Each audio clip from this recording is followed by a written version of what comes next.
Good afternoon, everyone. Welcome to Season 2 of the Beacon World League, where over the coming month, 32 of the best players in the world will battle it out across two divisions for their share of a prize pool. Currently sitting at €2,192, of which 652 has been provided by the crowdfunding. And I'm not going to shill too hard right up front, but you can support that prize pool over the course of the entire tournament. To bring you all of the action today, I'm delighted to be joined by two new faces on the Beacon World League channel. Joining us all the way from North America, putting the world in Beacon World League. We have you for the entire season. I'm delighted we could pry you away from NCSA that long. Randomize, how are you feeling about being here? I'm excited to be here. It's early in the morning for me. I have downed already 2 cups of coffee, and I'm ready to go. Yeah, looking forward to that. And our guest analyst for this week, the reigning world champion, the reigning XP Evo champion. He's never even dared to play in a Beacon tournament yet, though. Otak, you looking forward to this one?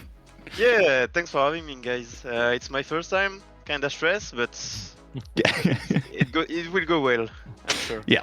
It's going to go well. Hopefully, going to go well for our players as well. And we don't have all that long before matches start, so I think we're going to dive right into it and kick things off by taking a look at Division 2. 16 players, all of whom played in the open qualifier to make it to this Division 2. Some of them just missing out on Division 1. I mean, Otak, my eyes are immediately drawn to Jaka, the first seed. He was very close to making it into Div 1.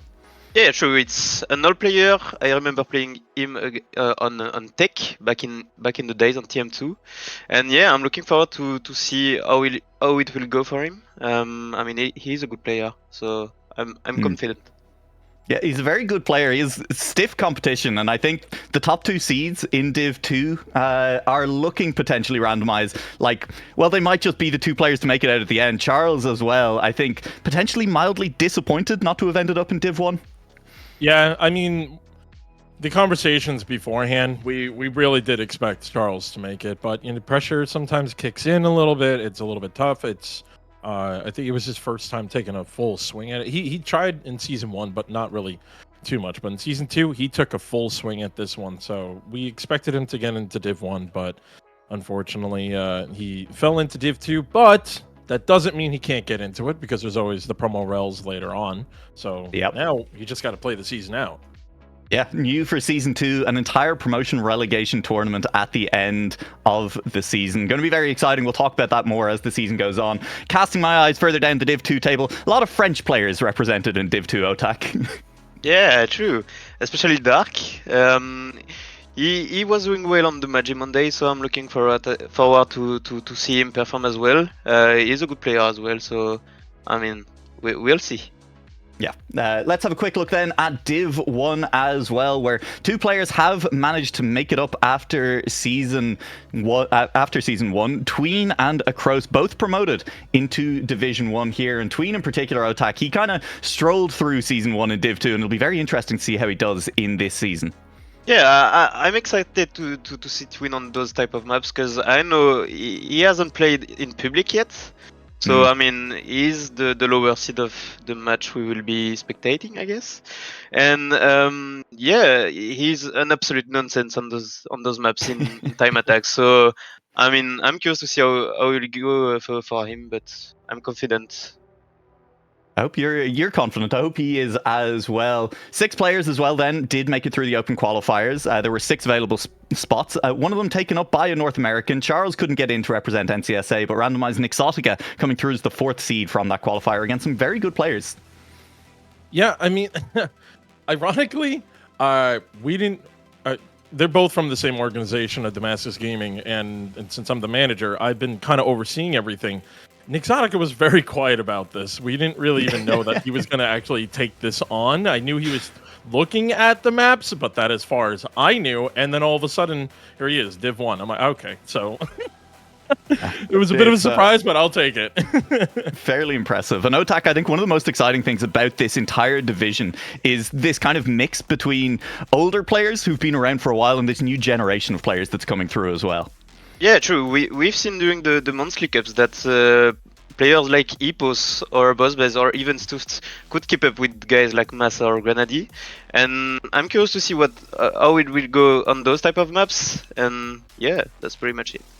Yeah, speaking of those type of maps, I do want to talk a little bit about the map pack here that we have for the season. 5 very difficult maps, 5 excellent maps, it has to be said. At least I think so anyway, from having watched them through it. And Otak, I think you in particular were interested in Arrowgate. We have got the video lined up, so if you could take us through this, just as a taste of what the entire map pack is going to be like for the players here.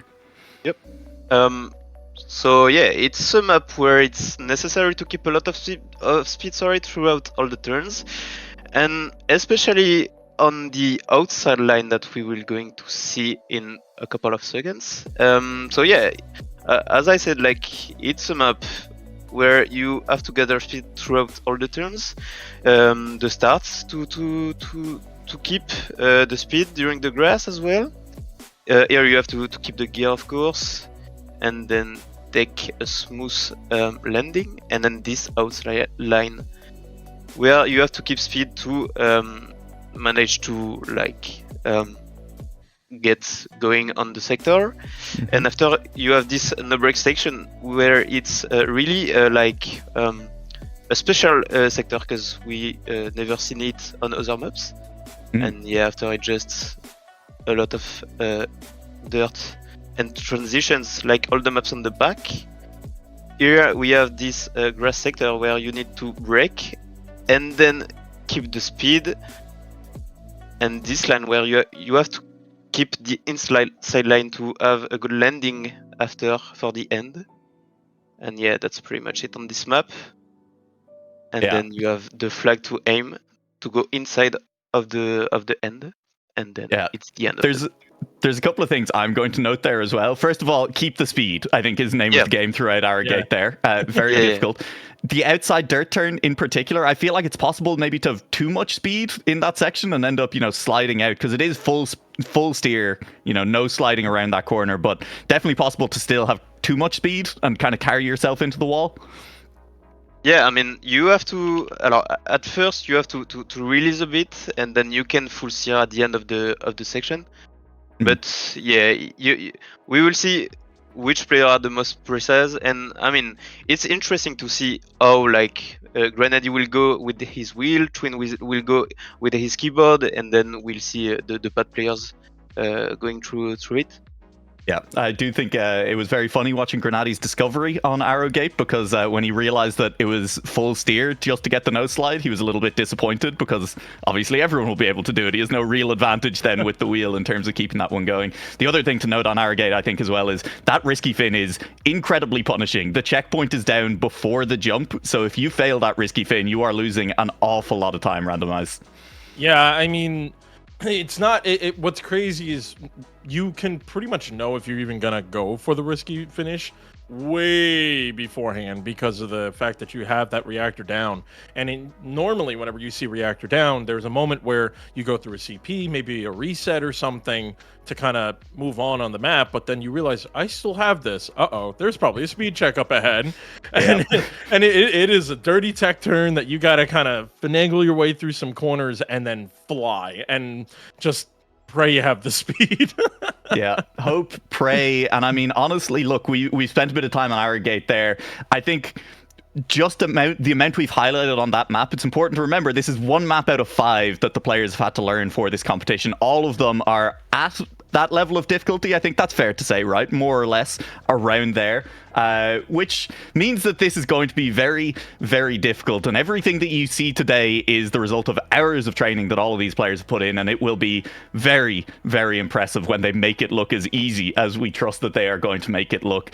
With that said, we are starting off in Division 2 today, so it may not look quite as easy down there as it's going to for the shining stars of Division 1. But let's have a quick look then at our first match of the day. We head down into Div 2 with the match between Brain, Henkin, Scarperp, and Dazzle.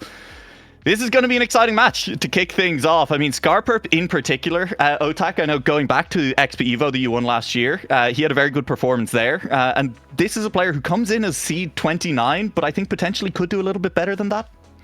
Yeah, of course. He has played a lot in public, so we have all his PVs, and I mean, I guess he's seed 1 on this match.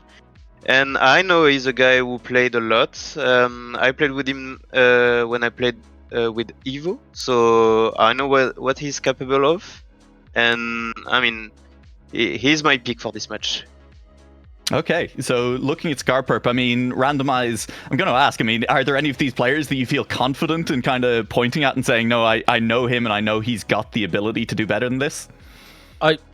You know, it was going to be an easy answer for me. I had all my money in on Henkin. I even have a pick'ems on ECM, and I was ready to go with him. But then when I did some research last night, I realized that Scarperp has the highest personal best on all 5 maps right now, which made me go, okay, like he didn't do as good as the other guys did in the qualifying part. But then when I realized, okay, he's been putting a lot of work in, so kind of a hard call. I wanted to say Henkin. I've known Henkin for a while, but Scarperp is looking good today. Yeah, and I think speaking of that pick ban and the combined PBs, this is a great time to mention as well, as you can see at the bottom of your screens at the moment, Scarperp, best combined PBs across the 5 maps. That means that coming into the match, those have now been locked in only minutes ago, and it does mean that Scarperp will get the first pick or first ban. There is a rule change this season, meaning that last season, the first player always got to ban a map. This time around, they can choose to defer their ban, and instead they can choose to pick a map with that first slot. If they choose to defer that ban, the second player will get an option to ban a map instead. If they defer that and just pick a map instead, it drops to 3rd place, and so on. So we will only be playing 4 maps in a match at any given time, but the option is there for players to pick if they are higher in the seeding as well. So a little bit more flexibility if you've put the time in on time attack, if you have managed to do very well on that and you are high in the pick order then. With that in mind, then, I'm going to ask both of you to potentially lock in a final pick. Randomize, I'm going to come to you first. I mean, you said that Henkin was first in your pick bans. You're maybe a little bit less confident now, but are you going to stand by it, or are you going to join Otak and maybe saying Scarperp comes top of the match with those excellent time attacks? I may have changed my my pick'ems last night. No, unfortunately, I am going Scarperp. I mean, best times overall. He looks...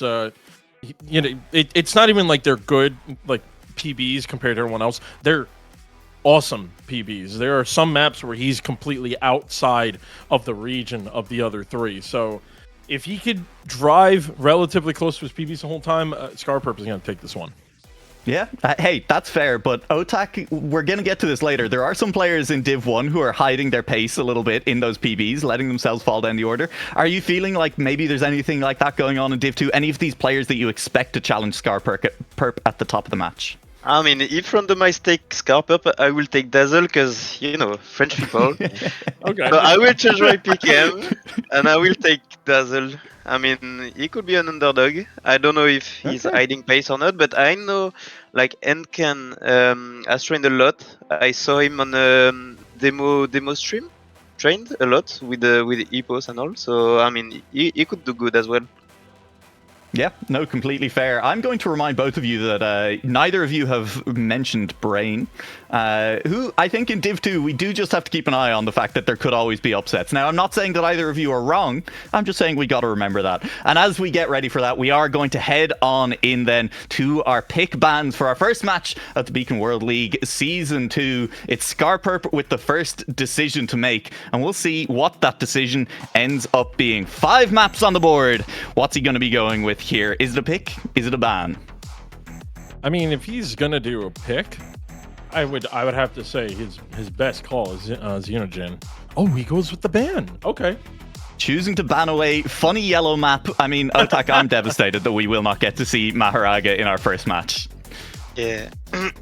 Yeah, it's quite a tricky map, but I mean, yeah, in this mode, I mean, it's complicated to take a map like that, no? Yeah, completely fair. And if you're confident in that ability, as Scarperp obviously is randomized in getting good times, then maybe you just train one of the maps slightly less and you say, no, I'm just going to get to ban every match and I'm going to train 4 maps. Yep. Yeah, I mean, it's a really good call, especially because as much as we all love the funny yellow map, in rounds, it is a rough one. So I can understand that ban. But then Henkin actually picks Xenogen, which is a little bit of an interesting one. He is not the best out of everyone when it comes to PBs, but I guess with his options, that was his best pick. Yeah, and we will, of course, be seeing both Heartleap and Arrogate. It's up to Brain to decide what order they're showed in. It'll be Heartleap third and Arrogate fourth. We are playing Reverse Cup mode. We will be seeing at least Reshiram twice and possibly a little bit of Xenogen, depending on how the match goes as well. With that in mind, Dazzle picking Reshiram. Otak, are you surprised by that, to see Reshiram as one of the maps that gets kind of picked early? No, I mean, it's a map that is like kind of a transitional map, if I could say. So, I mean, it's a map that you can play in rounds pretty easily. And on the first map, I mean, to be confident for the rest of the match, it could be a good pick for Dazzle. Yeah. All right. Well, with that, with pick bans locked in, we are ready to get started with Beacon World League Season 2. We're heading to Division 2, and to take the action for this first match, we're going to throw over for the first time to the caster desk. Babs, Boney, take it away. Hello everyone, welcome to the Beacon World League Season 2. I'm so excited to get the season underway. It's been so long in the making, and Season 1 was so incredible. Season 2, just it seems like we've stepped it up a notch again, not only with the level of the players, but just everything. The maps look immense, and I can't wait to get into it. And I'm really happy to be alongside you, Boney, as well.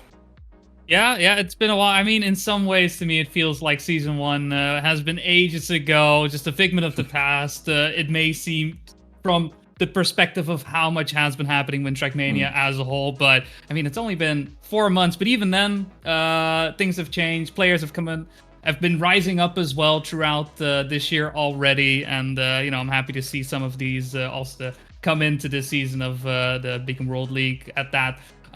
Notably as well, the map pool compared to Season 1 to Season 2 was already mentioned during the analyst desk.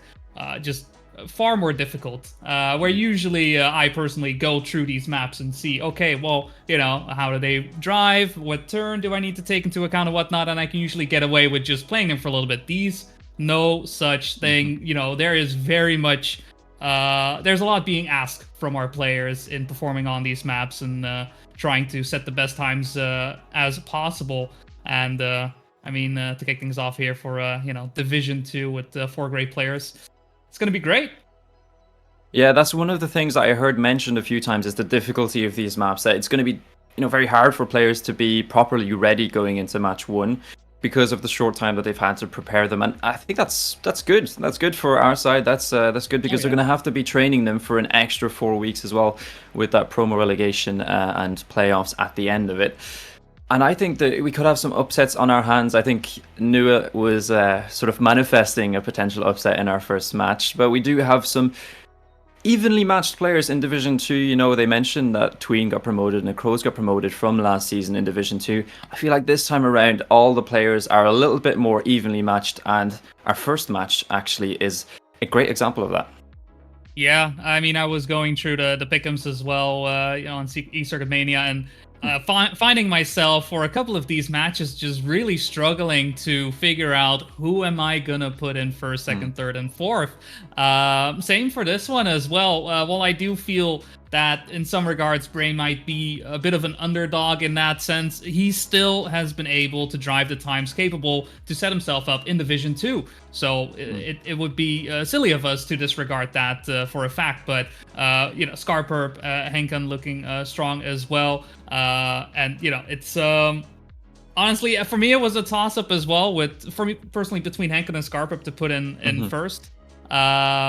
It's also debating a little bit if Dazzle maybe should be in there in the mix. So I put Scarperp over Henkan, but only barely, honestly, in my mind. I feel like this one is going to be too close to call, especially in Reverse Cup mode, which has been a while for me as well. It's going to be a lot of fun to see how these players are going to be able to take points away from one another.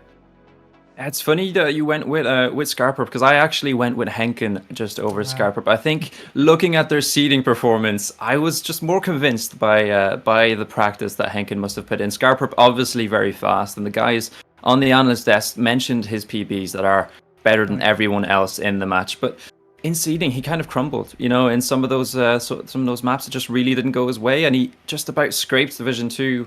Whereas, Henken seems to be a person who is a lot more consistent in those rounds. That has to be my pick for this match.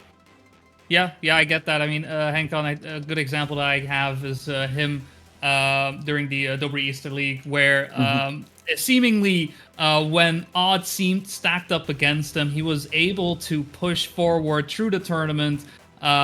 It were some couple rounds, but he is able to clutch up when he needs to. Eventually ending up in 4th place as well, despite having quite a rocky match. So that does go to show about how well he could perform. And I think in a format where reverse cup mode, the pressure of being eliminated from the match being such a big factor of it all, I think that only will benefit him. So curious to see how that'll go. But I mean, right, there's still Brain, there's still Dazzle, and I wouldn't be surprised if at some point any of us could be surprised on what happens. And who will be able to walk away with, I believe, 12 points this time. I believe the point repetition has changed a little bit. It used to be that you would get 8 points for first place, 6 for second, 4 for third, and 2 for fourth. But now it's 3 points each. So 12, 9, 6, 3. Bit different. Yeah. Exactly, and there's two sides to that coin. That's kind of, we wanted to reduce the impact that the match records have on the overall leaderboard. We felt that they are a little bit too impactful and favored sort of pushing for those records, getting an extra point from each map. And if you don't know what they are, it's basically every player in this match has a chance of getting a match record on each map. Basically, if you set the fastest time in rounds on each map, you'll get an extra point from that time. And the players will see this in real time. But we're going to get into the match, and we're going to get to see the players very, very soon. You know how we roll.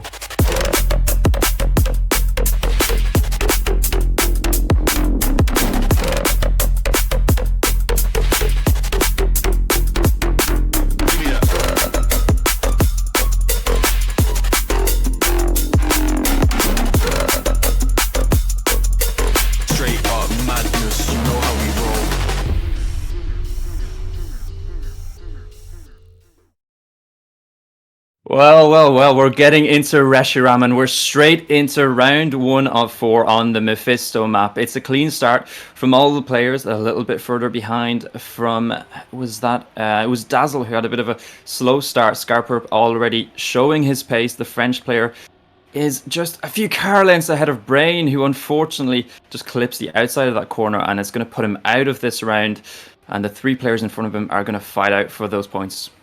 Yeah, I mean, you can already see from the get-go, just looking at the map, if you haven't seen these before, you may be wondering to yourself, where are these players going? What do you mean left, right, up, down?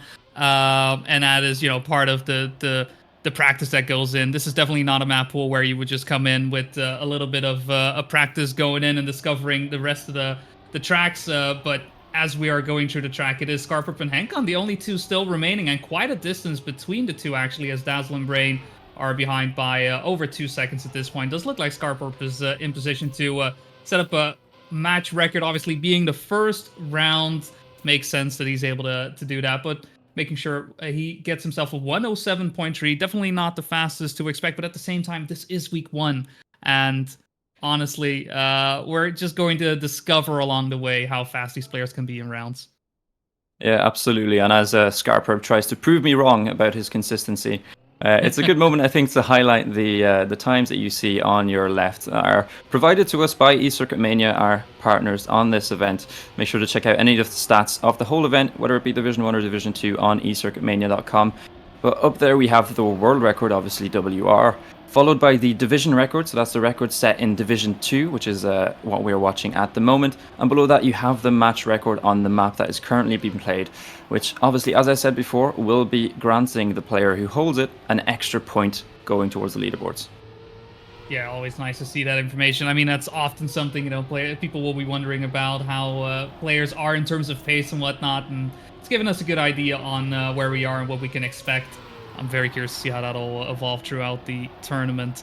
At the time being, though, look at Scarperp once again holding on to that first place with Dazzle and Hankon at the moment, fighting for a second. And Dazzle, for the time being, able to keep Hankon away, but unfortunately, seems to slide a little bit.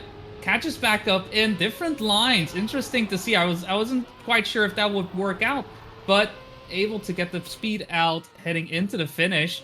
Dazzle does hold the line there, and Brain, for the time being, was able to match the pace somewhat, but unfortunately does come in a little bit late, faltering right at the end to only settle for a -10 in this regard. Yeah, and it's really important to finish these rounds. Obviously, in reverse cup mode, players are going to start at 100 points and will progressively lose points depending on their finish position in each round, as you've been able to see in these first 2 rounds. But obviously, if you don't finish a round, you're going to get a -12, which was an extra 2 points that you're going to lose. And, that can make all the difference. I know it too well, being somebody who's played this mode as well. But Scarperp actually makes a mistake now, so it looks like he's not going to be holding on to his perfect record so far as he drops back to 4 seconds behind.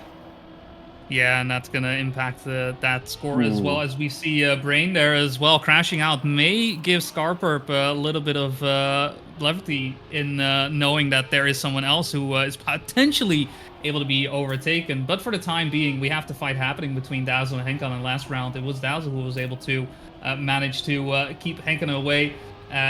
For the time being, both players are tied in terms of score, and Dazzle looking to perhaps extend that lead. Won't be enough to overtake Scarperp, and no big differences between the two. Both players doing a phenomenal job here, just driving through the track, making these lines seem easy enough, and curious to see how that'll line up right up until the end right here, into the ice, onto the ceiling.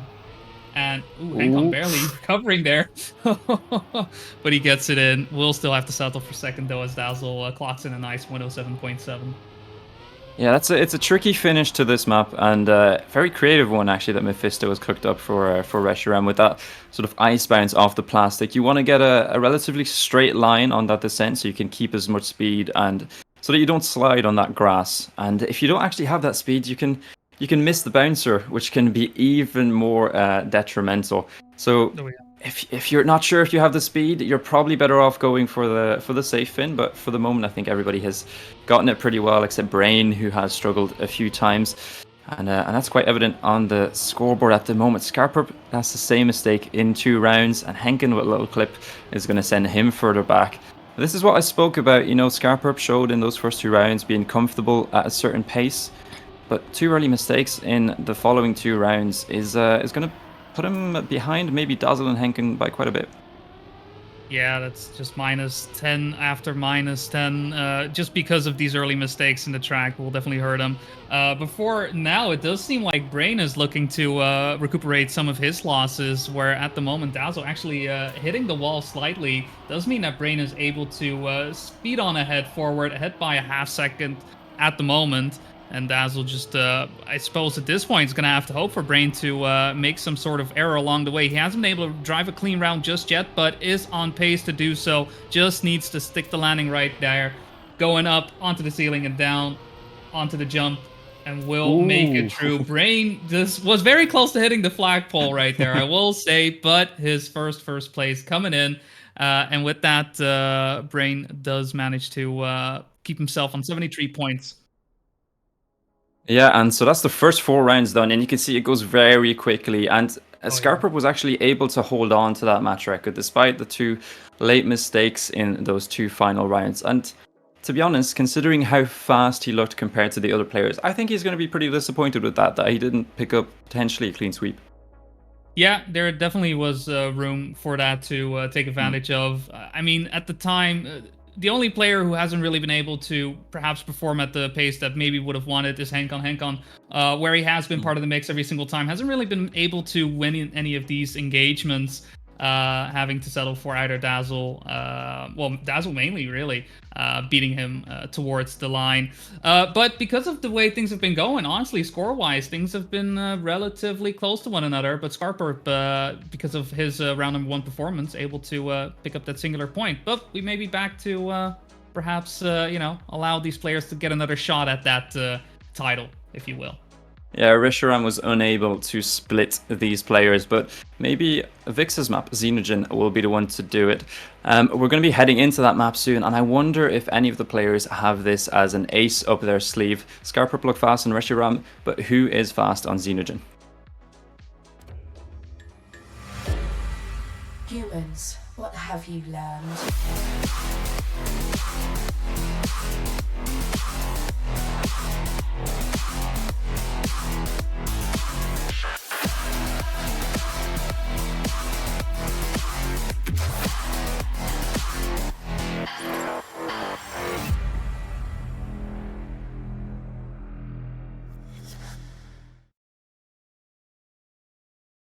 So as As- we are, just finishing up our warm up here, got our players ready for Synogen here coming in for Vixa. Honestly, I'm a bit surprised. I mean, I know Vixa as a mapper can make some phenomenal maps, but I didn't expect him to cook up something like this at the level that is required to drive this track cleanly.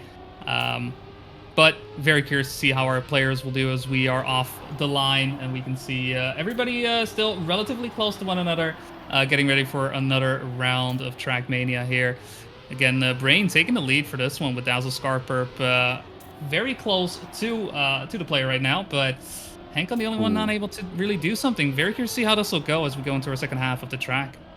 Yeah, Scarperp had a lovely drift there and was able to catch up the time that he had lost, but actually everybody is quite grouped together. Scarperp is going to clip on that transition as Brain takes it quite tight, and now we have 3 players leading the field. Henkin looks like he's gotten a good drift, but Brain is going to maintain the lead going into the second drift, but he's wide. Is he going to make this transition? He has to release, which means that he falls behind, and I think he hit the tree. He's going to have to respawn, and it's a 2-horse race now between Henkin and Dazzle as the P-Wool player leads us into that final transition. It looked like Dazzle got maybe a bit more speed, but the wide exit will not help him. And then this risky finish, it's so tight. Can they keep it clean? Yes, they do. And it's the Swedish player from P-Wool who is going to take our first -0 on Xenogen. Yeah, great time there as well. Coming in with 102.2, sorry, 112.2. I'm so used to 1 minute times not being as high. But regardless, making sure to keep the composure throughout the track. There's a lot of sections where things can go go poorly just because of the tight lines that are expected from our players. Not just already from the start, right, where players are already skirting the line along that hill. But for the time being, everybody, well, except for Scarper, really, who's done a phenomenal job getting off the line, getting through. Already building himself up a 2/10 of a head start, even 3/10 at this point. Strong showing from the French player right now, and very curious to see if he's going to be able to keep this up. Last time around, unfortunately, faltering along the way, but we'll see if he's able to do it now. Ooh, and Brain not having the speed to keep the pace going. So for now, it's a 3-way fight between Scarper, Pankon, and Dazzle. Yeah, and the key for Scarperp now is to try and keep it clean. Avoid those silly mistakes, some might call them, where you have just a clip or you're a bit of inattention on a transition could cause the end of the round for you. Because at the moment, he does have a comfortable advantage, even though I think he had to release there. Dazzle goes very wide. And actually, it's Henkin again who is on the hunt for another first place. But Scarperp, if he has a good transition here, should be able to keep it in the bag. He did, but Henkin did also. Henkin doesn't look like he has a good landing there. Might have to release. He doesn't, which means he clips. And does he hold on to second place? Well, just about by 4/10 ahead of Dazzle. And yeah, it's Scarperp with a 1:11.6. So quite a bit faster than that first round. And he's going to claim the match record on Xenogen now. That could be 2 from 2 if nobody can take it off him in the next 2 rounds. Yeah, just bringing himself in more and more points, making sure the pace is set higher as well, which is always important, right? Keeping everyone honest, but at the same time, building that pressure on your opponents to give them the feeling, the idea that they are going to have to perhaps risk some of these lines. And I mean, tracks like these, taking risks is very, very scary as one crash. We've already seen several times at this point, even though it's only been 6 rounds in total, can cost you seconds of time due to, well, just the checks in terms of speed, the lines that are expected. There's a lot that can go poorly. For the time being, a bit of a two-way fight happening. Scarperp and Hankon fighting for first place, and Dazzle and Brain fighting for that third place. But it does look like our rear flank is starting to catch up to our front runners. Yeah, absolutely. And this just shows that all 4 players in this match have the ability of winning these rounds, but for the moment it has been Scarperp and Henkin who have taken the first 2.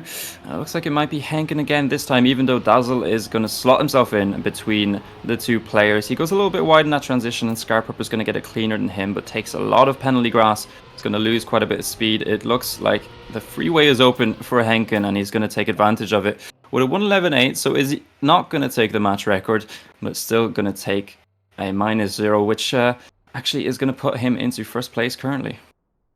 Yeah, I mean, just going over those points real quick. We can see Hank on 74, Scarper on 69, Dazzle on 64, and Brain, unfortunately, last at the moment with 46 points. Again, this is reverse cup mode, so it's a bit different that when these players will get the 0 points, instead of getting first place and winner, it is get into last place and eliminate it.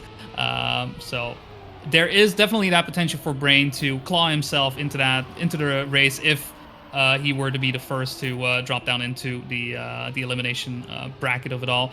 So no, there's still potential for copium, if you will. But so far, clean round from all the players. Hankon at the moment seemingly the fastest of the bunch, but everybody's staying close. Unfortunately, mistake there happening from Dazzle will fall behind just a tiny bit. And with that, the gaps are starting to grow a little bit between all of these players just heading through the track. But Scarper, the first to really fall, and we're left with 3 players. Yeah, and it's becoming a bit of a trend for the evil player. He's going to have to correct that quite quickly because he definitely has the pace, to be winning pretty much all of these rounds. As Henkin has a little clip on the exit of the engine off, is going to push himself back into 3rd place, and this is a big opportunity for Brain, the Equinox player, to take a -0 and try and catch back up to the other players if he keeps the end clean, which he does very well. And actually, Henkin was able to snipe Dazzle there on the line. Yeah, just getting so much more speed on that downhill. And there's a lot of confidence required as well to go for the risky fin, as there is not a lot of space available to our players. Not only that, you can't even turn in too early because the blocks aren't flush the further down you go. So you have to take it a little bit wide. You have to make sure you have that space available. But at the same time, to then sort of balance beam towards the end and get into the triangle of that finish. Will take a lot of our players, but so far, I mean, Hankon able to get himself back into the race and, potentially get some players, also people happy with their pick'ems. Yeah, absolutely. The Swedish player has been doing pretty well, but I think it's not a case that he's been doing excessively well. It's that he's been doing the least worst of everyone, if that makes sense. I think I said it at the top of the show that it's week 1. A lot of these players will have time on these maps, but not necessarily as much time as they'd like. Oh, yeah. So the pace is going to be there, but potentially not the consistency. And I think that's been the case for Scarperp. I said it for Reshiram, and it's the same for Xenojin. There was a lot of opportunities for him, but he just was not able to make the most of them and ended up with -10s in most of those rounds. Yeah, we'll see if Heartleap will give him a bit more space and brevity in that regard. But for the time being, Scarperp, the only one to get the match records. We'll see who will be the 3rd as we get into Heartleap.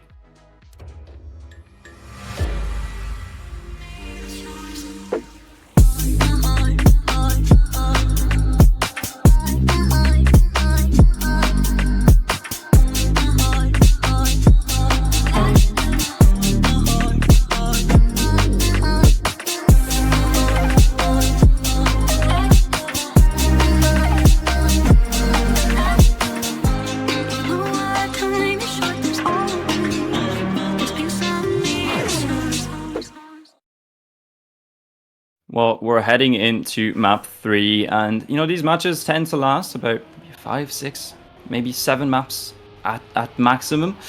So we're nearing the halfway point of these matches, and for the moment, we don't really have a clear front runner except Henkin, maybe, who had a good Xenojin and was able to scratch out a few points lead ahead of Scarperp and Dazzle. But the 2 French players will be looking to hunt him there now on Hardleap, and Brain will be trying to limit his losses as much as he can.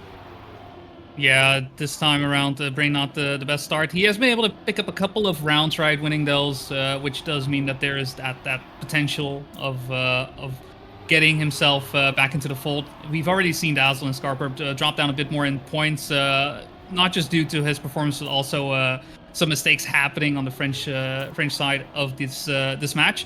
But for now, Scarper looking quite clean, has the lead. Dazzle and Hankon just left to fight for scraps at the moment, as Scarper's making this map look easy, just carving his way through.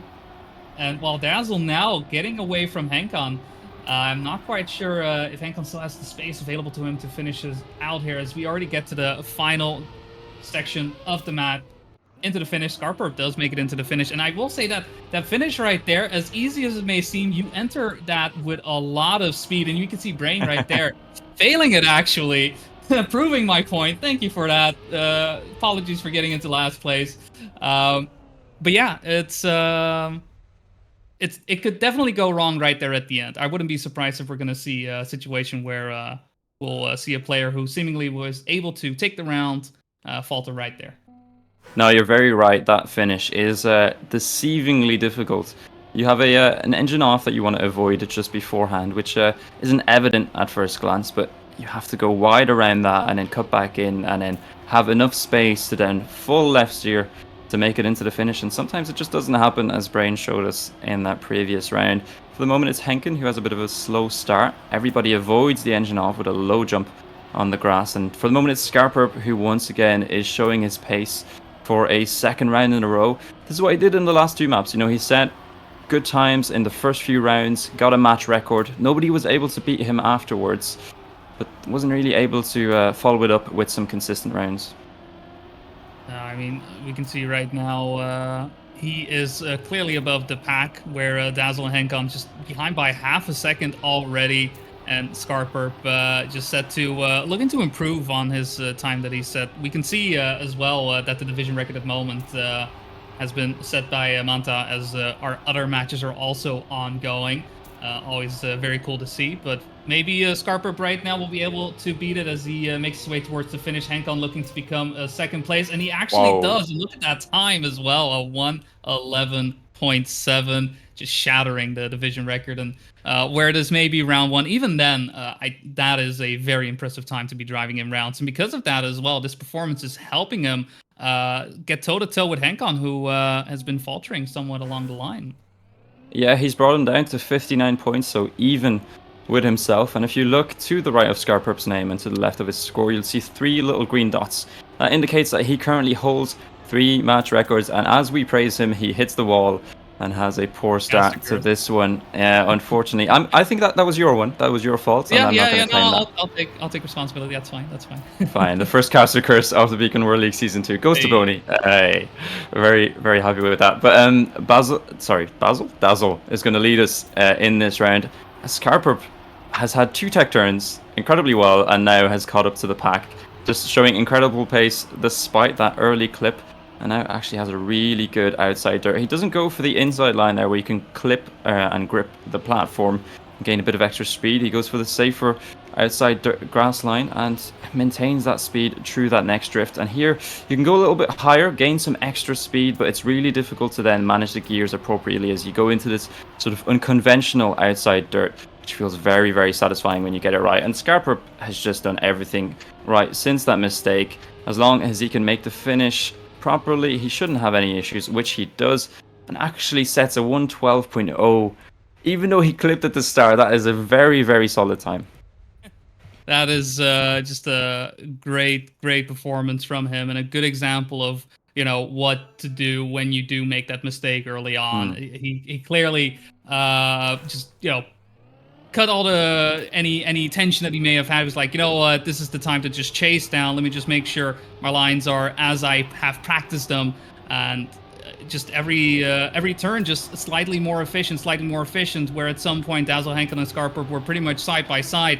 Scarperp didn't stop. He just kept, you know, pushing on, making sure that he is taking advantage of the fact that he has these lines sharper than his opponents at the moment, and really paying off for him in dividends. This time around, not looking any different, as he, this time around, not having that mistake, but in first place with Brain and Hankon, kind of lagging behind. Both players seemingly having to hope for a mistake from Scarperp. It does look like when it comes to hard leap, Scarperp is the fastest of the two, and Brain, the triangle checkpoint strikes again. I've never been a big fan of him, but that's because I'm bad. Has nothing to do with mappers choosing to put that in. It's just because I don't know how to go through, and you know, I guess I'm not the only one.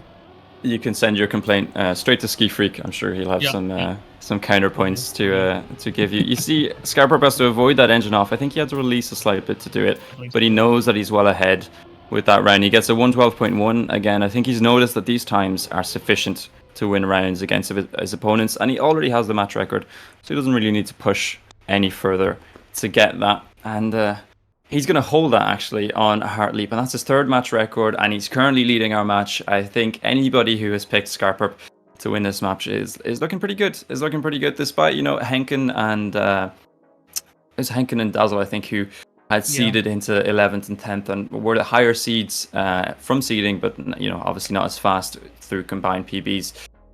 Henkin has been able to challenge. Well, you're right. Yeah, Henkin has been able to challenge, certain points, but not consistently. And I think the thing that showed me that Scarperp has a really good mental and is able to focus on his match is that he made that early mistake in round 3 and then picked it up, still won the round, and I think he's just gonna keep going from there.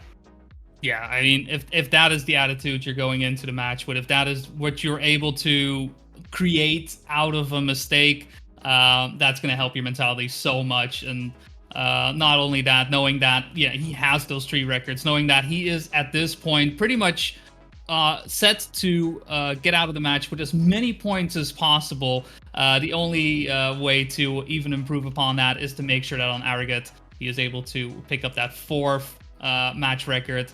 I'm very curious to see, but for the time being, it does look like Henkan, Dazzle, and Brain have quite some work ahead of themselves, and I'm very curious to see if they're going to be able to make up that gap here on Arrogate. Yeah, we saw Reshiram earlier. We're going to see our second new map. It's Arrogate. Welcome to the age of cybernetics.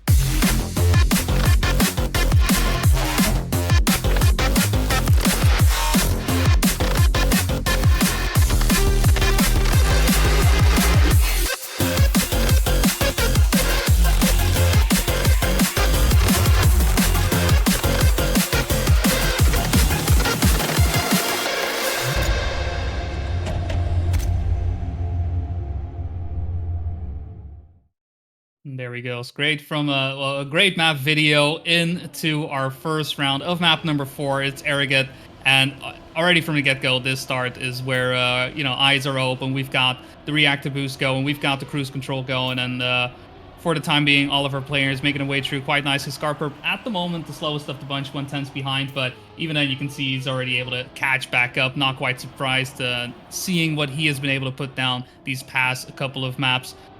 For the time being, though, Henkan with an early mistake right there.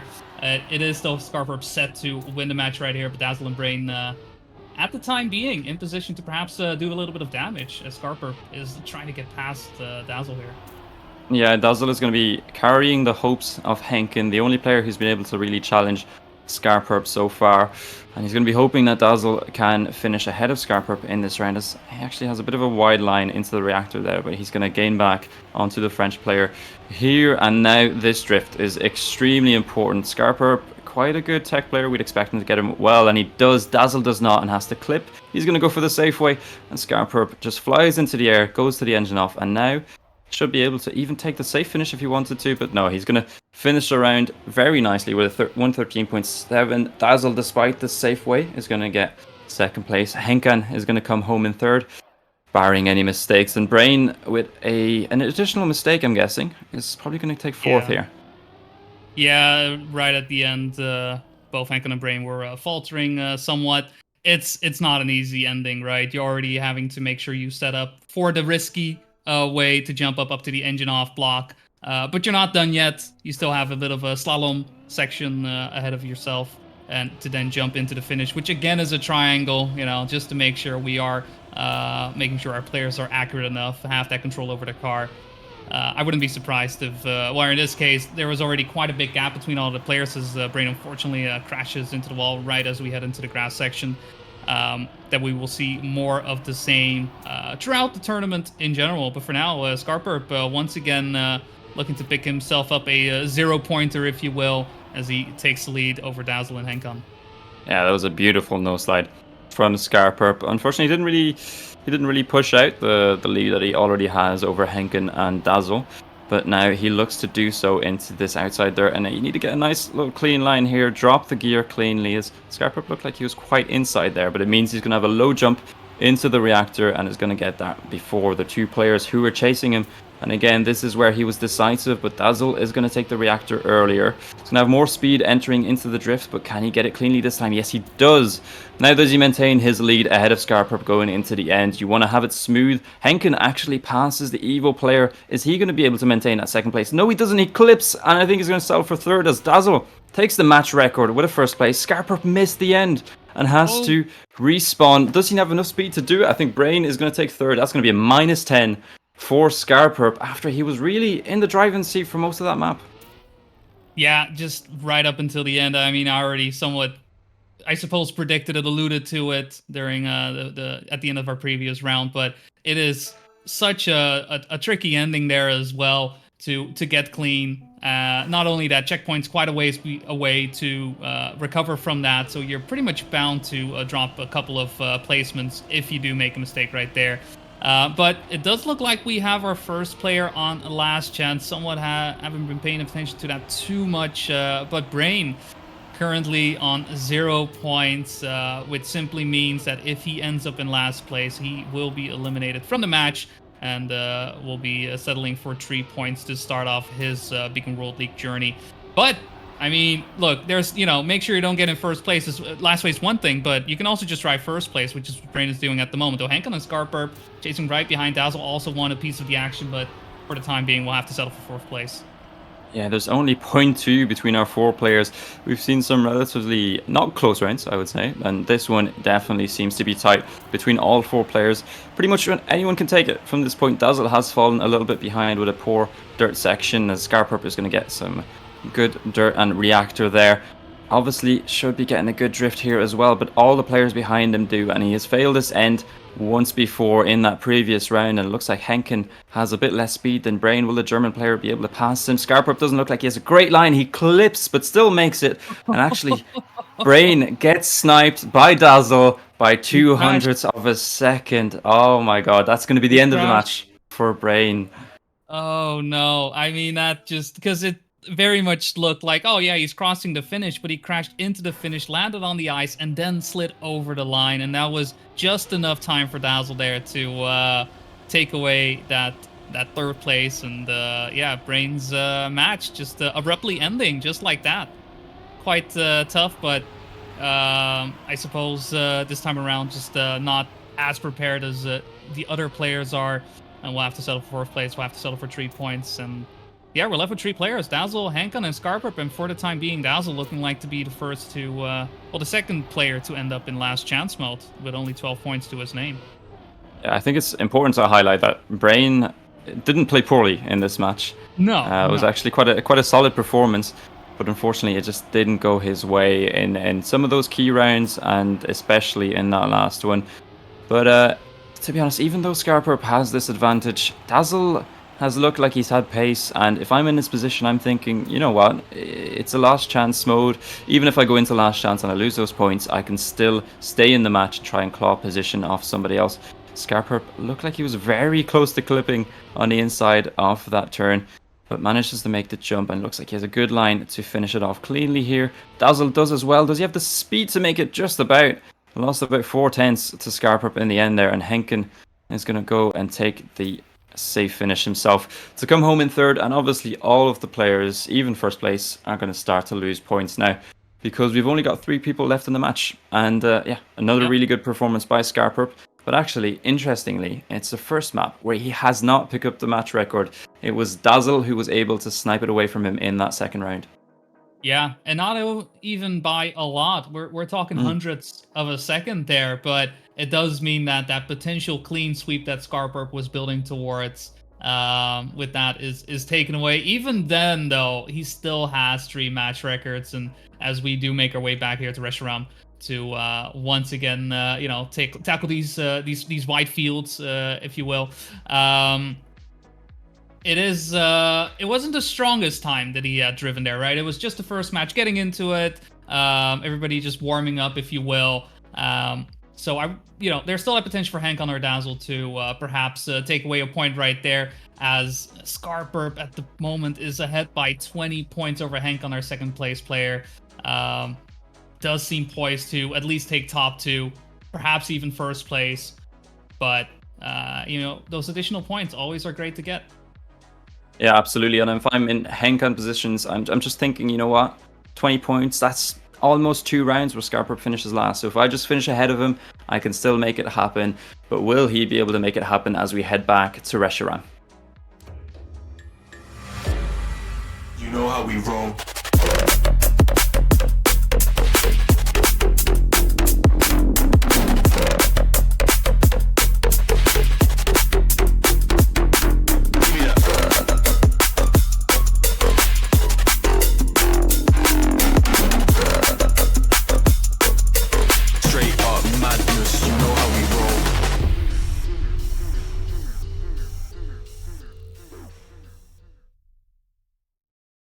Listen, Boney, I've been talking about these match records quite a bit, just because I kind of like them. I like them as They're this pretty cool, format. Yeah, it can, reward that sort of pace more than the consistency in some of these matches. And Scarperp has been the main beneficiary of those, as I think there was been an early mistake there, and that was from Dazzle. You can see those match records on your right, obviously powered by eCircuit Mania partners on this event, and you can see that Scarperp has 3 of those, even though Dazzle, his compatriot, took away that 4th one just earlier on Arrogate, and maybe might be looking to take one away here on Reshiram as well. But Scarperp has been looking really fast so far on this map. Yeah, and I mean this, as we can see there as well, right? Dazzle being the one to pick into Reshiram, unfortunately unable to take advantage of that with an early mistake, is guaranteed to get into last chance. But with Henkan with a lot of speed actually into the Plaska Scarperp, not getting the best line in there, could potentially set up for what you were alluding to during the warm-up. But Henkan in position to take away 6 points in this case, and Henkan only losing 2. Needs to make sure he hits the jump right here. And where Scarperp does have a bit more speed, crashes into the flagpole. Where's and Dazzle? No, not close enough. Not close enough. Scarperp, good on him to not reset. Decides to just keep driving. You still have to be a bit lucky with how you land. So Dazzle, who was already guaranteed for last chance, wasn't in position to make Scarperp lose even more points there. So now Dazzle, the one to contend with not getting into last place versus Henkan and Scarperp. Round number 2 here on Reshiram, and where Brain unfortunately dropped in the first round possible. We'll see if Dazzle will happen as well. Well, you know what? Never mind. Scarperp just decided to grind on the same place Dazzle did on the previous round, and I think Dazzle is going to be A-okay. Early. Yeah, I'm wondering if Dazzle actually plays with his hood on, if he knows that Scarperp has made that early mistake. Henkan goes for a really early dive into the pool there. I'm wondering if that is a bit of a strat on his side, and I know that there's an alternative line on this checkpoint, but we haven't seen it from anyone yet today. Dazzle actually extending that lead ahead of Henkan, maybe both players just accepting that the leader of the match has made an early mistake and they have that advantage over him, but it's only just over a second and anything can really happen. Any little clip or something on a transition or any little error at the end of this map can cause Scarperp to come straight back into it. As Dazzle, it looks like he's going to keep his lead into the end. He just needs to keep it clean on this bounce. Nothing too fancy. It looks like a nice bounce. Looks like he's quite straight. Makes it cleanly into the finish, and he's followed by Henkan in second place. And Scarperp had a good round after that mistake, but just not enough to catch up to the 2 players ahead. No, exactly. Fortunate for him, both players weren't on pace to take away his match record right there. Just coming in with a 0.7 from Dazzle. So we'll still have that singular point, but yeah, losing 9 points in the match overall, putting himself on 32. Does mean Henkan is able to get closer and closer to him and perhaps, be able to play for it all in the end, despite Scarperp's amazing performance on maps 3 and 4 in particular, where he was able to build up that lead. For now, though, once again having to settle for a 3rd place, but this time not from a mistake, but simply due to lines being a little bit different, not as efficient, and anything could happen right now. Dazzle does have to lead and needs to hold on to at least the 2nd place, not just 1st place because, well, you don't want to be in last, but also for the damage. But that no drift is really gonna hurt him a lot. Will lose quite some speed and is going to have to hope for a mistake to stay in a match here. Yeah, absolutely. He's still within touching distance of the 2 players ahead of him. But that mistake could really cost him. It could signal the end of his match and the end of his time here. But Scarperp saves him with a clip on the inside of that drift. Dazzle, keep it clean. You know that Scarperp is behind. He's made an additional mistake. That's going to be a full respawn for the evil player. Henkan, was a bit shaky. He hit the light pole, but makes it to the finish. And Scarperp is going to have to go for the safe, I think. Yeah, he still has a bit of time, but he's unable to make the jump. I don't think he has enough time to finish. He doesn't have enough time to finish. No. Does he know that he can turn around? He can take the safe? I don't think so. I don't think so. And that's going to cost him an additional 3 points, minus 12. Yeah, not and that just brings... giving the life back to Dazzle, but also deciding to make the gap between him and Henkan just shrink down to mere 3 points. Considering there was a 20-point gap with one just a couple of rounds ago, I think Hankon is very, very happy with how this is going, and I don't think he minds at all if Dazzle is driving in first place, if this is what it does to the score line. That's exactly what I wanted to highlight, is that Dazzle is still in this match.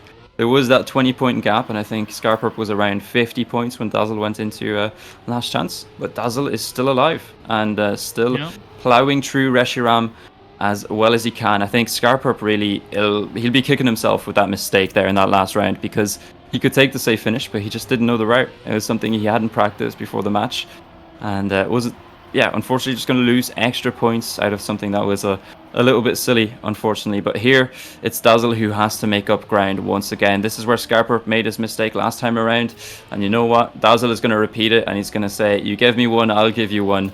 And it looks like he's going to be saying goodbye to his two competitors, unless there was a mistake from either of them. It looks like Henkan might be shaky, but he makes it work.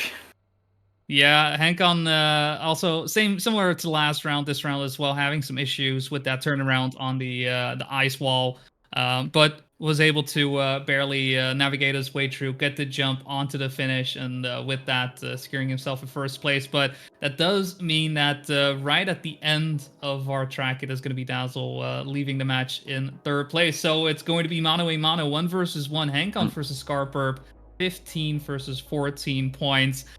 This is just going to take a couple of rounds, honestly. It's impossible to play anymore, right? We are dead set to see these players lose points over the next couple of rounds, and we'll be doing that on Xenogen.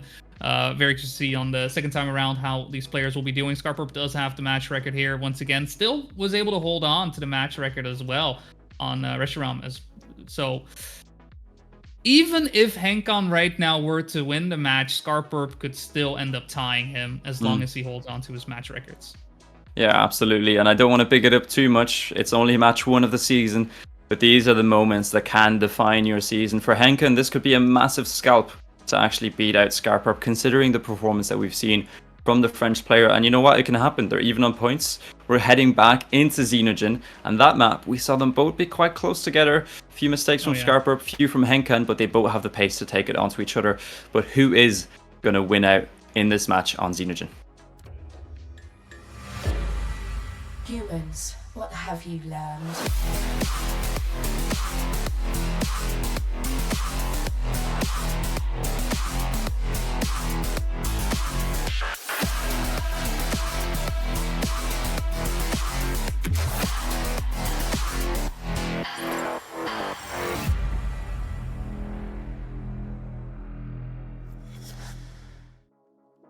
All right, the 1v1 is ready to unfold. Hankon versus Scarperp. Again, 15 versus 14 points. It's just going to be key for these players to drive consistently. Hankon has that added benefit. Perhaps we'll try to be a bit more risky to try and get that match record away from Scarperp. As we can see, 111.6 is the goal to beat. Very curious to see if Hankon will be able to do that. But for the time being, Scarperp taking the lead. Just a 10th, though. And I wouldn't be surprised if it's going to be a back and forth. It's really going to come down to any of these players perhaps messing up any of these speed checks. As for now, it is anyone's game. Yeah, I think if you're Henkin, you kind of treat this last 1v1 as a set of requirements. Basically, if the round just starts, you drive your round. If you turn on HUD and you see that Scarperp is behind, well, you continue so. If you see that he's made a mistake, well, you know that you can save, because all that matters now really is winning those rounds. He said he might look for the match record, but I think it's unlikely from the Swedish player in this match. He'll be happy enough just taking a first place. It will be a very hard-fought battle if he does, and he's going to keep it clean into the finish. That being said, it's a 111.7, so it's only 0.1 off that match record. You know, he could be taking away more than just a win here from Scarperp. Yeah, I mean, though, as you are saying, right, thinking about that match record, I don't think Hankon is the type of player to necessarily focus on that, as you mentioned, right? Making sure to get those guaranteed results. I say guaranteed take it with a pinch of salt, obviously. But knowing that if he has that lead, he can simply keep the lead and not have to worry about risking simply to gain a couple of tenths of a second. He would prefer to keep the lead, and that's it, right? And not push anything forward. If it happens, it happens. And for now, it does look like he still has to take the fight with Scarperp, who was very much pushing him, keeping Henkan honest here. And for now, is taking over the lead as Henkan makes a mistake, the first to falter. And so where the first round went the way of Henkan, it does look like this one is going the way of Scarperp. Just a couple of turns remaining, but yeah, with 6 seconds ahead, not a lot that can go wrong. Not a lot, but still some things. Some things Still can some go things. wrong. I'm not saying it's impossible, no. We're going to keep an eye on Scarper. We're going to make sure he makes it home safe and sound, and he's going to be looking to do exactly that. And even though the scoreboard says 11-6 at the moment, I feel like it's more like 1-1 to each of these players. Yeah. Around each. Actually, he was very close to the wall there at the end. He scared me a little bit, but he does come home safely. And now Henken just, even if he takes a safe in, no, he's going to go for the risky anyway. It's just about coming home. He's going to be down to 2 points. Scarperp is going to be down to 2 points, and Henken is going to be down to 3 himself. So both of them will be going into last chance no matter what. This one is kind of just for ego. Yeah, just we're just doing a fast forward here as well as it says. We'll just get him last chance because, as you say, it doesn't really matter. It doesn't really impact the situation. It does mean that Scarperp has, that potential of losing his match record is gone down by half, right? Henkan only has the 1 chance, but at the same time, for now, Henkan just wants to win the round. Same goes for Scarperp. It is very much a fight for first place between these two, and the first one to make a mistake most likely will be the one to suffer the brunt of defeat. For now, though, Henkan, with a bit of a slower start, does mean that he has to settle for a 2-tenths deficit, but on the hunt to perhaps get up to Scarperp. But Scarperp keeping it clean, keeping all of these lines where seemingly Henkan gets a bit closer. Scarperp is able to speed ahead no matter what. Yeah, this match is still in the balance. I know there's a 0.1 advantage for Scarperp, a little bit wide there for Henkan. He's going to have to push coming into the second half of this map. But Scarperp, he needs to keep it clean. This section, the engine off, is really difficult. You need to get good speed out of it, and it looks like both players actually do. A similar transition is coming up now, and Scarperp needs to avoid any little clip, any little crash. It looks like he's got it under control. He's going to look to close out his first match off the Beacon World League in first place, and without a clip, he does that ahead of Henken with a new match record by 0.2. A very good round from Scarperp. I think a GG is in order for both of those players. I was definitely just pushing each other all the way towards the end, and even getting into a double last chance as well. A great fight happening there between the two players. Henken and Scarperp coming in as their 2 fastest players. Unfortunately for Dazzle and Brain, they definitely fought hard, fought well. They had the pace for each of these maps, but sometimes, you just play the players you play. Fortunately, next week, they won't be facing off against those other players anymore, and instead get a new set of other 3 Trackmania legends. But at the same time, I mean, who's to say that is going to be the saving grace? But for now, players have a week to practice some more, get the maps more into their hands, and I wouldn't be surprised if in Mac 2 we'll see some changes in the consistency. Yeah, absolutely. I think Brain and Dazzle, it's match 1. This is a league. It's over a season, so you have to pick yourself up, gather your thoughts, and just go again next week. You've got 2 matches to look forward to and 2 more opportunities to pick up some points. Dazzle did take away the only match record that Scarperp didn't hold in that match, and Scarperp himself comes out with a first place and 3 match records, so a total of 15 points. And you know what? We're going to hear from him as we're going to hand it back to the analyst desks. Match 1 in the books, and it ended up being a very, very close match indeed. We are confirming whether or not we're going to be able to get an interview with one of the players from that match, but for now, Otak, I mean, first thoughts, first match out of the way. Scarperp ending up winning the whole thing, but it got dicey towards the end. Yeah, it was a great match to watch. Scarp, as we predicted, get the first place. Kind of sad for Dazzle, obviously, because he did well on the first maps, but it's first match of the tournament, so yeah, it happens. Yeah, absolutely. And some of the other matches finishing up as well, randomized. You'll be delighted to have seen Charles doing very well for Damascus Gaming over in that other match. Not only picking up the win, but just like Scarperp, walking away with 3 match records and a total of 15 points. Yeah, no, I mean, not surprised, but kind of surprised at the same time. They, especially. No, I was looking for my my pick'ems, and I thought I also was getting some points too. I was trying to throw that in there as well, but no, I didn't get as many points as I wanted to. But you guys did really well. Yeah, absolutely. It was very, very impressive. And I do believe that we are going to have an interview as things turn out with Scarperp. Looking forward to chatting to him about how that match actually went. Across the board then, just a quick look. The other 2 matches have also finished up. Manta and Jacka there. Welcome, Scarperp, as well. Congratulations on winning your first match. How are you feeling about that one? Scarperp, do we have you? Hello? Can you hear us? Uh-oh. Oh. This is, hey, things are going great on the Beacon broadcast. We'll just continue to chat, and luckily, at the meantime, we can see Scarperp. So there he is, our round 1 match winner, looking lovely. Isn't this great? And we'll figure out what's going on with the audio. Hopefully, Scarperp should be able to hear us at some point. Hello, I'm sorry. That's Lord above. Double audio coming through. Scarperp, congratulations on winning that one. How are you feeling about that match? It's mixed. I almost got every point because win and fastest time, except on one map. But overall, that was way too shaky for me, from what I was expecting for me.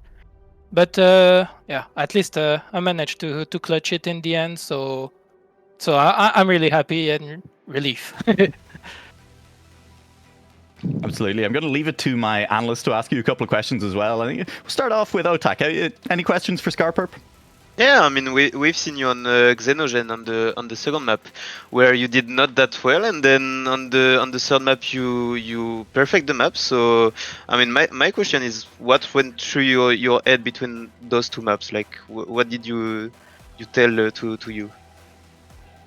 To be fair, the first 2 map was kind of a calibration for me because I didn't really know what to expect from me. I just won KOTT with Novu, Rhetoric, and Nightwolf. In seeding, it went really bad. So I was really lost on what to expect from my side, what was my level, pace, etc. And also, single player competition is really difficult for me because I play without HUD. So I don't know if I'm first or last.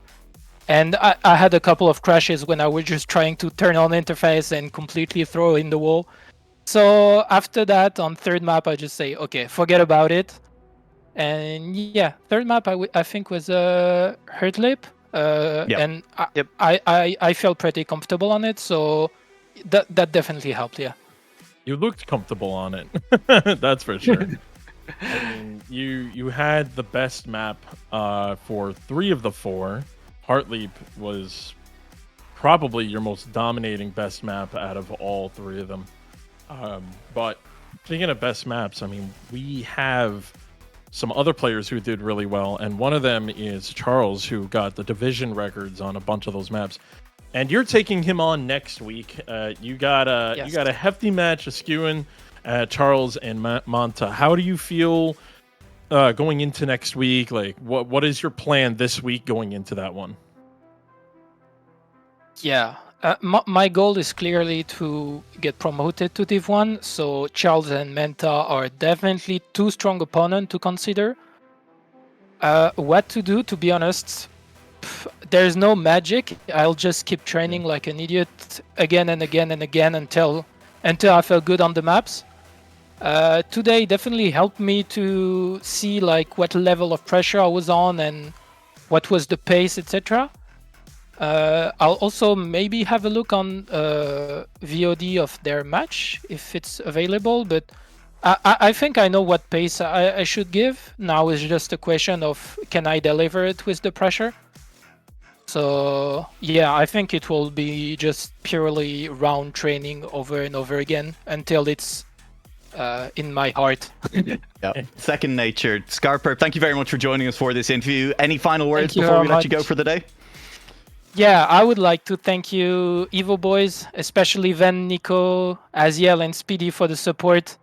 And yeah, shout out to Evo, and thanks to the organization. Everything went really smooth. It was a pleasure. Thank you very much. Yeah. Thank you very much, Scarperp. We're going to say goodbye to you now and take a very quick look at the Division 2 standings before we go to break. We have no time. We have to get ready for Div 1, but there they are. 4 match winners, Manta, Charles, Scarperp, and Jacka, as was mentioned there by Randomize. You will see Scarperp take on Charles and Manta next week in Division 2. 2 matches next Saturday to prepare for all of these players. Down the rest of the leaderboard, I don't think any massive surprises so far in Division 2, but we're not going to dwell on it for too long. We are going to throw it straight into a quick break. We will be back after this break with Division 1 of the Beacon World League. See you soon.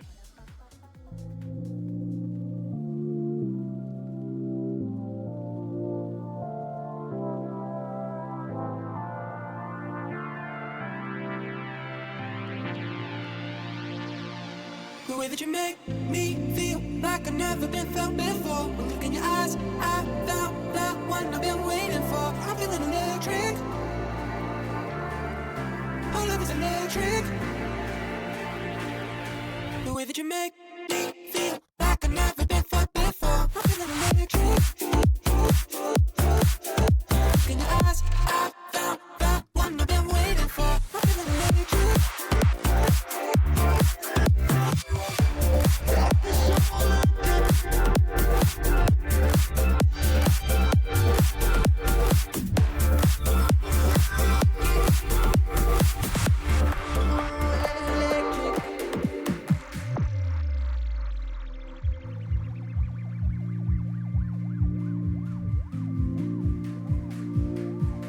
The way that you make me feel like I've never been felt before. One look in your eyes, I found the one I've been waiting for. I'm feeling electric. Our love is electric. The way that you make me feel like I've never been felt before. I'm feeling electric. Look in your eyes, I found the one I've been waiting for. It's like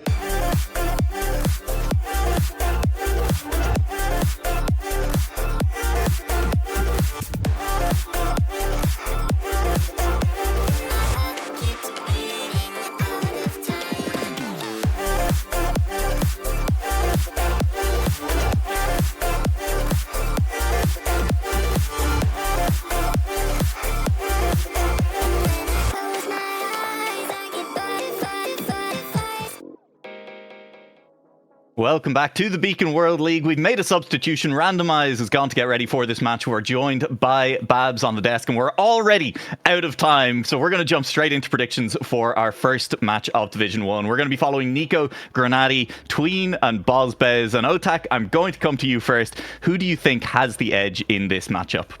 Yeah, I mean, I'm cheering for Twin. Also because he hasn't played publicly yet, so I'm curious to see what he will bring to the match, and also for the pick and bans, because I mean, he's voluntary like seed 4 in the match, so I mean, it's quite of surprising.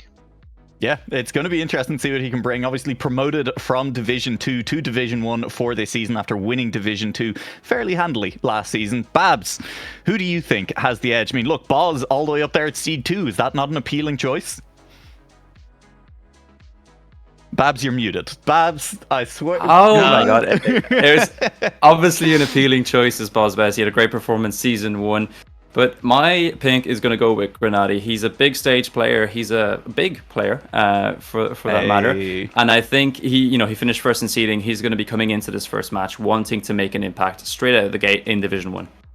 Yeah, completely fair. We're just going to waste no more time and head straight into our pick bans for this first match. As mentioned, Tween, maybe surprising seed 4, but that is a choice. He has not really posted any public times for these maps, and so will be left behind. First pick goes to Granati, who has the best combined PBs across any of these players on this map. He gets the choice of whether to pick or ban a map first. Will we see Maharaga sneak through the picks? Heartleap is going to be banned. We're going to see the funny yellow map. It was banned in 3 out of 4 Div 2 matches. It will not be banned in this one, Otak.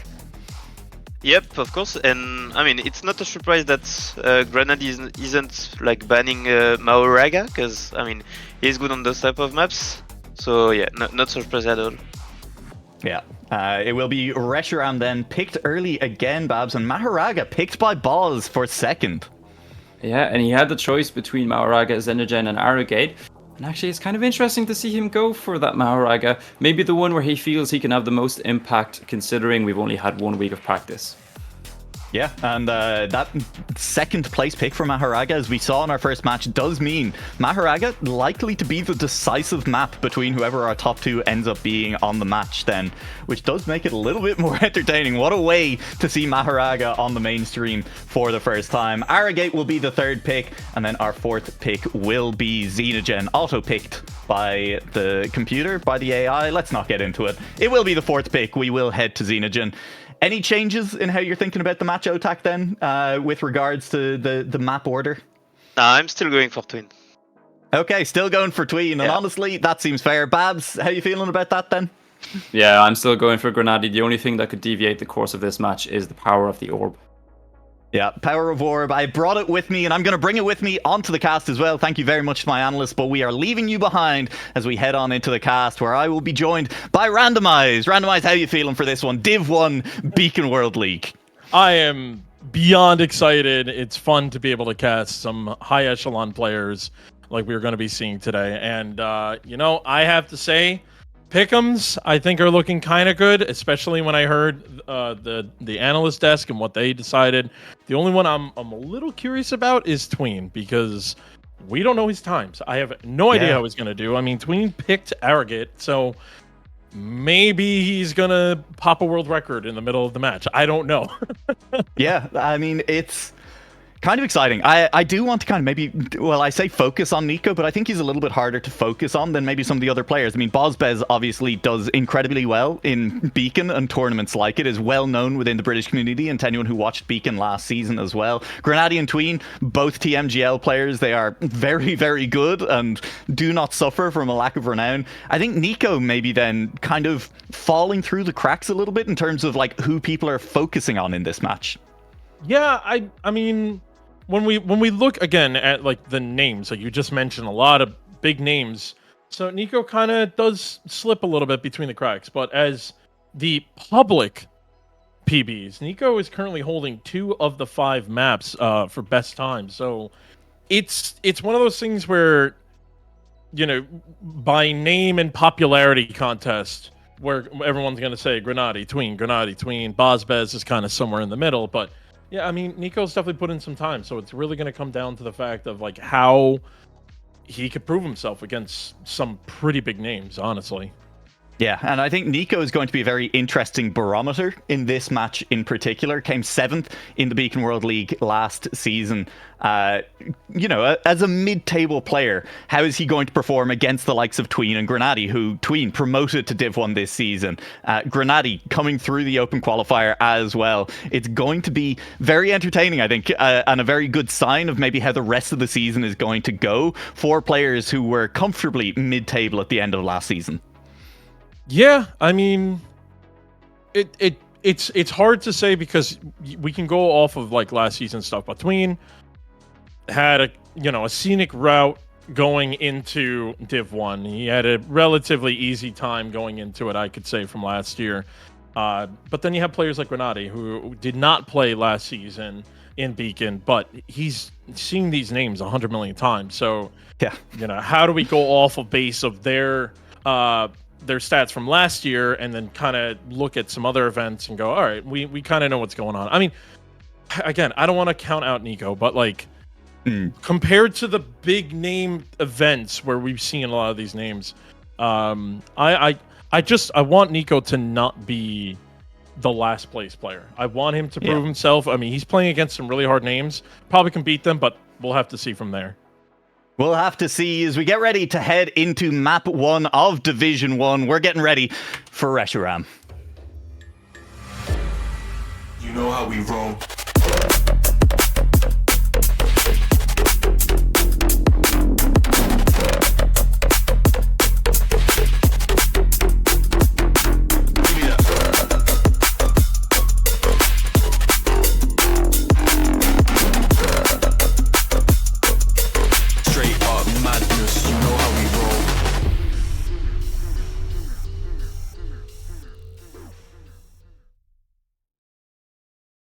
All right, and here we are on the first map, Rasharam, made by Mephisto.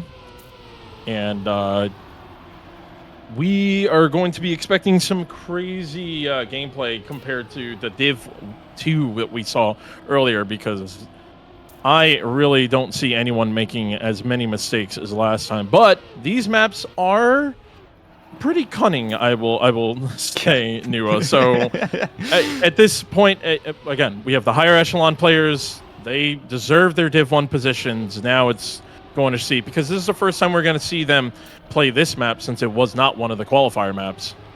Yeah, absolutely. It's going to be fascinating to see how they do on it at the moment. Nico and Grenadi battling it out for the top spots. It looks like a slightly better line for Nico, who's carrying a little bit more speed and is overtaking Grenadi for the lead of the round. Boz and Tween sit just behind, looking for their opportunity, looking for a way through. They might not get it as we get to the finish. It's two horse races as Grenadi and Nico race to the line. Boz is gaining on Grenadi, but will run out of track. And in round one, Nico takes the lead. Grenadi sits in second, and Tween, unfortunately, all the way down in fourth. I guess Nico was listening to the stream and said, all right, let me show you what I can actually do. Yeah. Great first round for Nico, though. I mean, you were saying, like, it was a horse race between him and Grenadi, and Nico just was able to keep his nerves calm and be able to handle really tough pressure, because Grenadi was there for any mistake that he was going to make. And just looking at the times as well, it was a 107.2 in the last round. It's about 8/10 off the current world record held by Stuffed. That is, of course, the public world record. And I'll be honest with you, Randomize, I'm expecting to see that broken when the Div 1 matches start today. Oh, 100%. Maybe not by maybe not by Tween or Nico, unfortunately, as they both make a mistake. But Grenadi's still in a very good position. Okay, never mind. Bozbez also. Not sure what happened there. Hey. It's fine.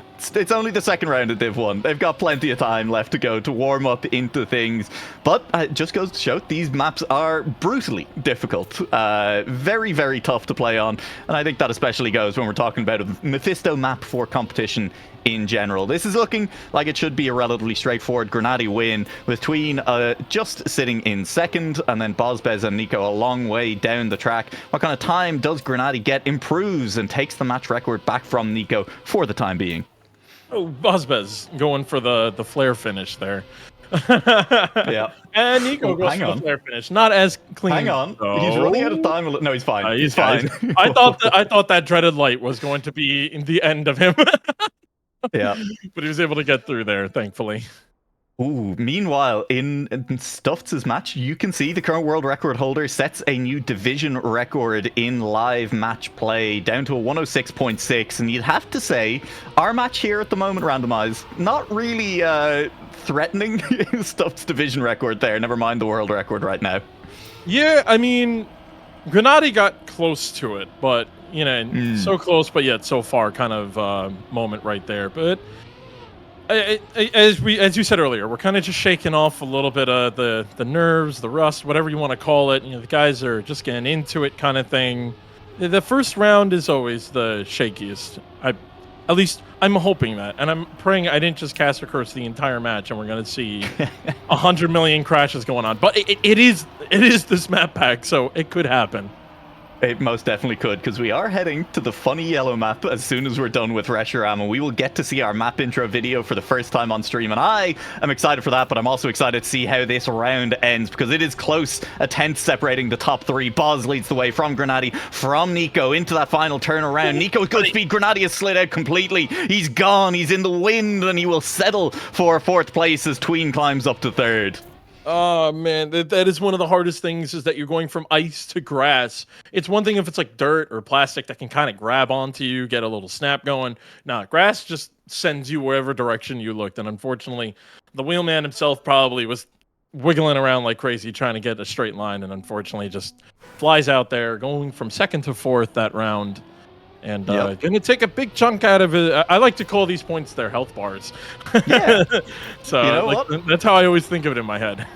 Yeah, for reverse cup mode, that is absolutely what it is. And well, Grenady dropping to 4th in that last round has one major effect on the scoreboard, as he sits on 86, as does Nico, as does Bozbez. After 3 rounds, there is nothing to separate these 3 players. And you look at Tween, he's only 7 points behind. That is kind of nothing at this stage of the match. Yeah. Leaving map 1, it is looking to be very close, and this round is going to give someone a little bit of momentum. It might be Boz, who carries a lot of speed out of that corner, but it is still Grenady, Tween, Bozbez, neck and neck with Nico just behind. Oh man, Nico is just looking for the moment to strike as well. I mean, Nico has shown some really good rounds starting off at the beginning, so I could see him at any moment pushing for it. But we are getting close to the end of this map already, as Grenady is just hanging on in front. Tween looking for any openings he can. He's going for these really tight lines of really risky jump as well. But Grenady was still going to be able to hold it. Bozbez almost sniping Tween. But Tween was able to hold his composure and still only lose 4 points. I thought Tween was in the pole there as well. We saw plenty of that in Division 2. That left-hand pole is a threat to these drivers. But Tween stayed inside it. He split the uprights, and he manages to hold on for 3rd place. That's only map 1 randomized. And to think what map 2 is... Oh, I boy. mean, maybe we should just show it off in just a minute, because... Yeah. Do you like playing Super Mario? Do you like jumping from platform to platform 100 million times? Yeah, Intax decided to crank that up to a 12. I mean, I don't know about you, but I've been watching Games Done Quick that just happened, and they just did the Kaizo Mario event last night. Intax was like, I like that idea. I love the funny yellow map was born. Maharaga is Kaizo Beacon. It's just the other beacon map stepped up a little bit. It'll come down to things like even this first jump is going to separate players a lot of the time. It is a difficult first jump. And when I say first jump, I mean like literally a second after you start, you can clip on that first jump. You will be down by several tenths if you survive. It is very tough. We're going to see who survives it, and we're going to show you for the first time on the Beacon World League stream our Maharaga map intro. Oh my god. Let me show you what I got. Oh my god. Is that bullshit? I think not. Let me show you what I got. Hey yo, who made it? I think God. Oh my.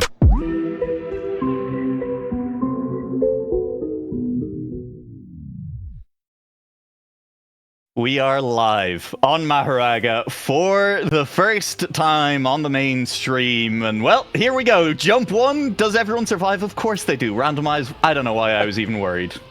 Jump 2, do they survive? Okay, I don't know why I was worried. I don't know if we can do this for the entire map, but it feels almost necessary on Maharaga. There are so many potential failure points in any given round, and Tween has already found one on an outside dirt. He has dropped behind, and he's failed a speed check. It's off camera, but I do want to note that there's just so many of these speed checks. As all of our other 3 drivers go over another one. Again, there's so many points where if you just clip slightly, if you do not nail your drift, there are so many places that you will be punished for it further down the line. Oh yeah, and it's speed check after speed check for sure. And what's even harder is the gaining back some time. Grenady though went from 3rd, and he pushed himself all the way up into 2nd place because you have to be able to. Oh, what was that line? I thought Grenady was gone, but instead it was Bozbez. But Nico makes the best flip out of all of them, and it just pressed B for boost and took off off that barrel roll moment, and somehow Nico just went from kind of ready to make it. Bozbez, he's now in 2nd place. I mean, this is what we were expecting for the funny yellow map, as everyone's been like, Grenady can't make it. He's not going to make it. Tween is also looking at a potential DNF as well. Does he know where the safe fin is? There is a safe fin. It's just kind of hidden. Around that corner to the left, there is Tween DNFs. Hey. Funny Yellow map has its first casualties, and it only took a single round. That is the full -12 for Tween. That is a big point loss for Grenady as well. And we go to round 2, and I think immediately confidence maybe slightly shaken. It's a full crash. Tween is off the map. Grenady has lost half a second. Nico, he's looking great, honestly. I mean, hey, maybe Nico just sweeps the map?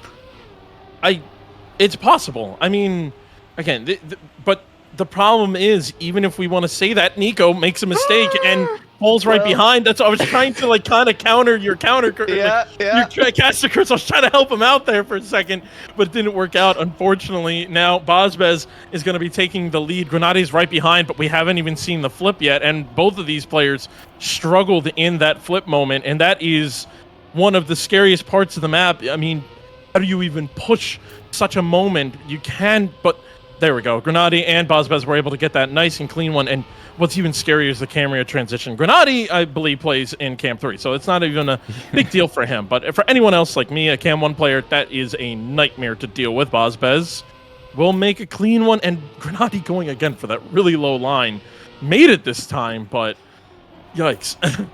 Ooh, all right, Tween and Nico are both still out on track at the moment. Tween is not going to get a second DNF. Nico is also not going to DNF this round. That is a major difference between first and last place, but everyone does manage to finish the round. And that is pretty important for Bozbez. The -0 there catches him back up to Grenady. They sit tied on 75 points for the lead. Nico on 66, but with a single match record to his name. And Tween dropping behind a little bit, only on 56.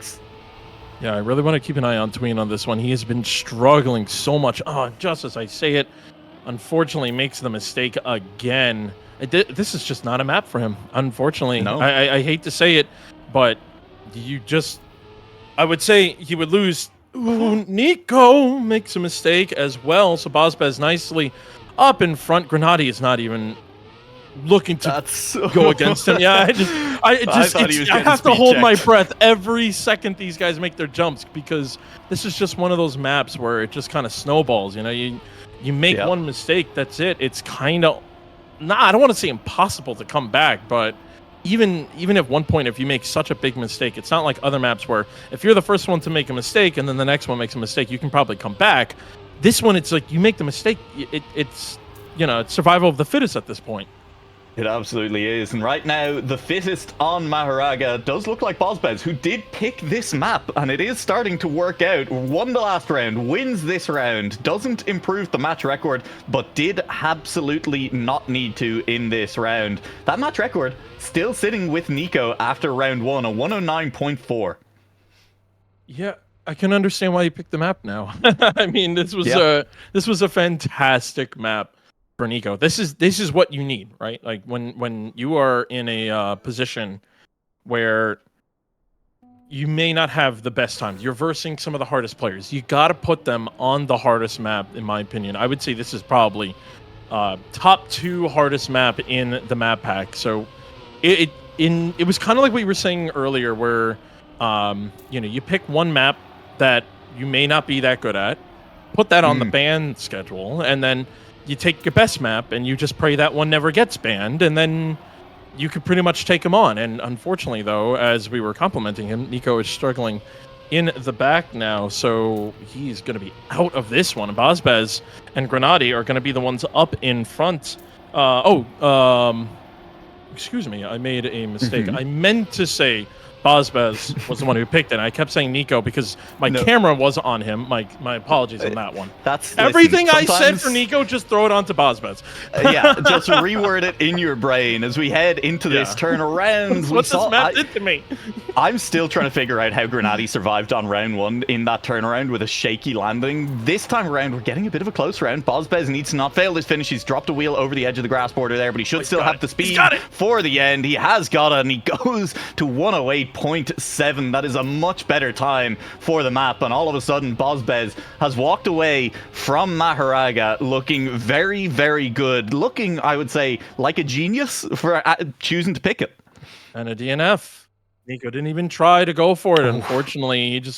He was towards the end. He didn't really have a lot of speed. I barely caught him on the camera. I guess he ended up clipping somewhere, and unfortunately, he just saw himself not being able to make it to the end. But again, it's one of those moments where the question is, do they even know there's a safe finish to the left? You really don't need a lot of speed for it. Trust me, I know. That's the only way I'm able to finish the map. Yep, that's same. There is also, there is an option to go for the risky fin with a double standing respawn. There are boosters there. It is a genuine question with how difficult some of these maps are with, despite how good these players are, knowing your backup lines, knowing what your options are when things go wrong can be incredibly important, and especially in matches as as tight as we expect a lot of Div 1 to be.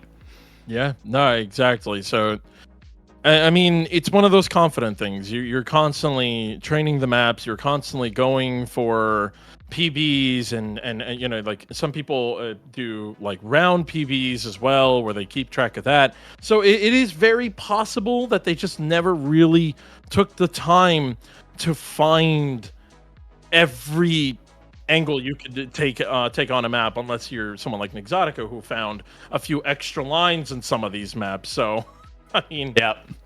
There are plenty of options. There are options as well on Arrogate. The players, well, it's time for them to show us what they've learned as we head to map 3. Welcome to the age of cybernetics.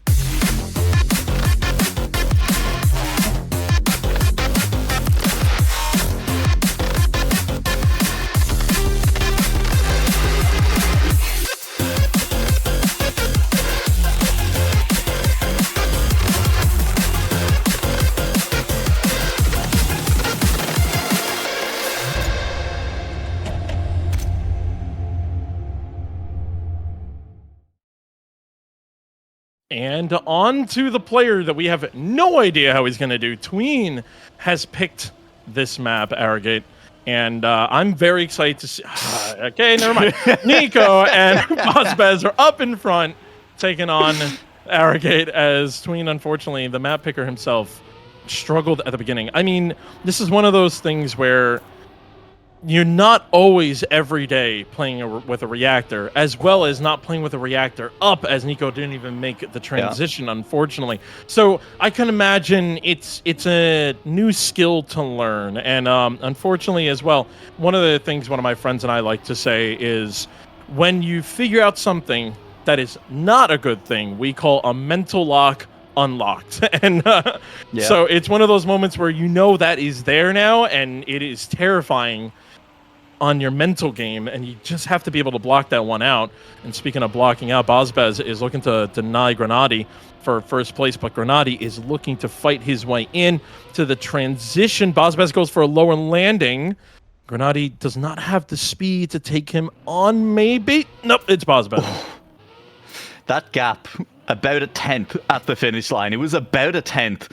For most of the map, Bozbez edged out an early lead, and it remained steady the entire way through. Both of them just looking to drive map. That is also a world record coming through on the map on Arrogate from Massa. Not in our match. That is in a different match. Our match record, it's a few seconds behind that. Not that big of a difference if you were me and you and I, but for them, Massa driving that, and I will say really quick, even though it's not in our match, I know Massa fell in love with this map. I watched him discover the map, and he had a lot of fun with it. So for him to get a world record on it, congratulations. Not expected, honestly, but still banging time. And there we go. Tween is now officially the one who picked the map and is up in front with Grenady to follow. Yeah. We'll double check. 4 seconds does feel like a lot. Last round didn't feel that slow. We'll double check if that is correct. Grenady's in a wall. He definitely won't be pushing for anything at the moment, as Tween is currently holding the lead over Nico. After a poor start to the last round, this is the map that Tween picked. I mean, honestly, all of the players should have some level of comfort on all of the maps at this point, but it's only week 1. Tween versus Nico for the line. Tween with the lead, just needs to hit this speed check, and then there really isn't a huge amount to gain at the end. Over this engine off, the speed you carry in does matter. Nico's faster than Tween. He's a little bit lower, but Tween will hold all the way to the end and pick up the -0, stabilizing on 32 points for the moment. Yeah, this is it. One of the nice things about this map is it's such a unique style of risky and a safe finish. Usually it's you do one jump and you're in the finish, or you don't do the jump and you drive straight to a finish with a slowdown or like a slow-mo block. But like for them, for Kerberos who mapped this one to go ahead and just go like, okay, your risky starts here. Good luck. Oh, Grenade unfortunately makes a big mistake. But it's so cool because there are still those really nice moments to go and try to make that final push during the risky finish. And speaking of pushing, Nico, excuse me, was up in second and trying to battle Tween, but Tween is going to be pushing his way all the way to the front against Bozbez. I'm expecting Tween to take these inside lines, unfortunately, clips, but it's a lucky spot because there's a no break here, and the players have to release a lot, so could kind of work out for Tween. Yeah, equally could work out for Bozbez, who is still looking strong, has lost the match record here on our gate, but potentially could look to snipe back on this round. Is looking quick so far. Nico and Tween, though, are sitting just behind, and the battle for second place is fierce at the moment. They are 1 point separated in the standings in the match at the moment as well. And as Nico takes the lead, that could grow a little bit. Both of them, all three of them, look good on the speed check. It'll come down then to the end as Tween is risking hard. He's gained on Nico, but he does not quite have enough left. They tie at the finish line with Nico crashing the left. He's still made it across the line in time to hold on to second place. That crash just whipped his car around to trigger the finish. And Whew. Oh, that hurts so much if you're Tween, where you just 1,000. It's one of those moments, all that was needed. And again, it's just one of those moments where you're having engine off and you're trying not to slide around too much. And Tween did a really good job, but unfortunately, it just was not enough track to be able to get that comeback. Yeah, we have quietly rewritten history, by the way. Massa is not, in fact, 4 seconds faster than anyone else on our gate. Stuffed holds the world record at the moment. It is a 112.6 current match record in this match, about 5/10 down on that. But hey, still room to be gained then is I think all that really shows. And these players are starting to push each other a little bit more as we've gone through 3 maps. They are starting to look more and more comfortable, generally speaking, or at least the pace at the top end is increasing, even if the comfort is still leading to some crashes. Oh yeah, I mean, and the one nice thing about this is that it's round. So even if you don't put the best times on the board, you can get that one nice point per map, but even if you don't put the best times on the board, you were still only worried about the 3 players in your lobby that you're taking on. And Grenade actually doing a really good job being up in front. Bozbez lands first, so I'm curious if he has enough speed to get to that line, but oh my goodness, what a round. Yeah, 700s, and honestly, if Kerberos had placed that finish block, 1 block further away, I think Bozbez wins that round, and he's pretty happy with how things go. As it stands, I think Bozbez still has to be pretty happy with how things went on that map. He is now looking solid on the leaderboard in the match. He is holding on, but Grenade picks up match record in that final round. He now has 2 on the match to Bozbez's 1, even if Bozbez does hold the lead at 61 points to 46.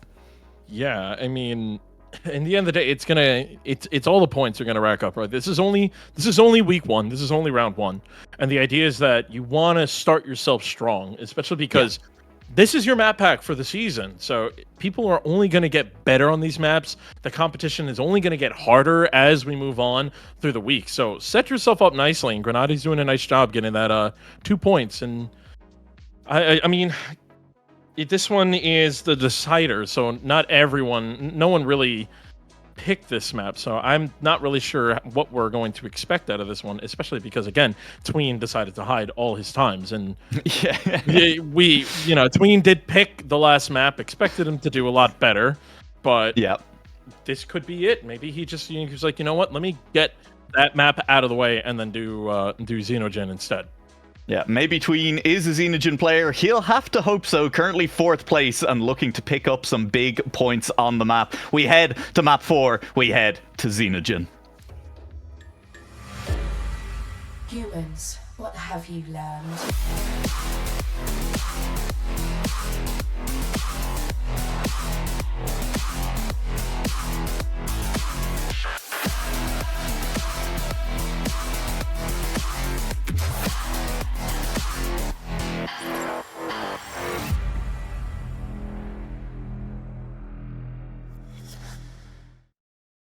Welcome back to Xenogen, map 4 in the match. Currently, Tween and Nico starting to look at that last chance. 0 points approaches rapidly, and someone by the end of this map randomize, I think, is going to be fighting for their match life.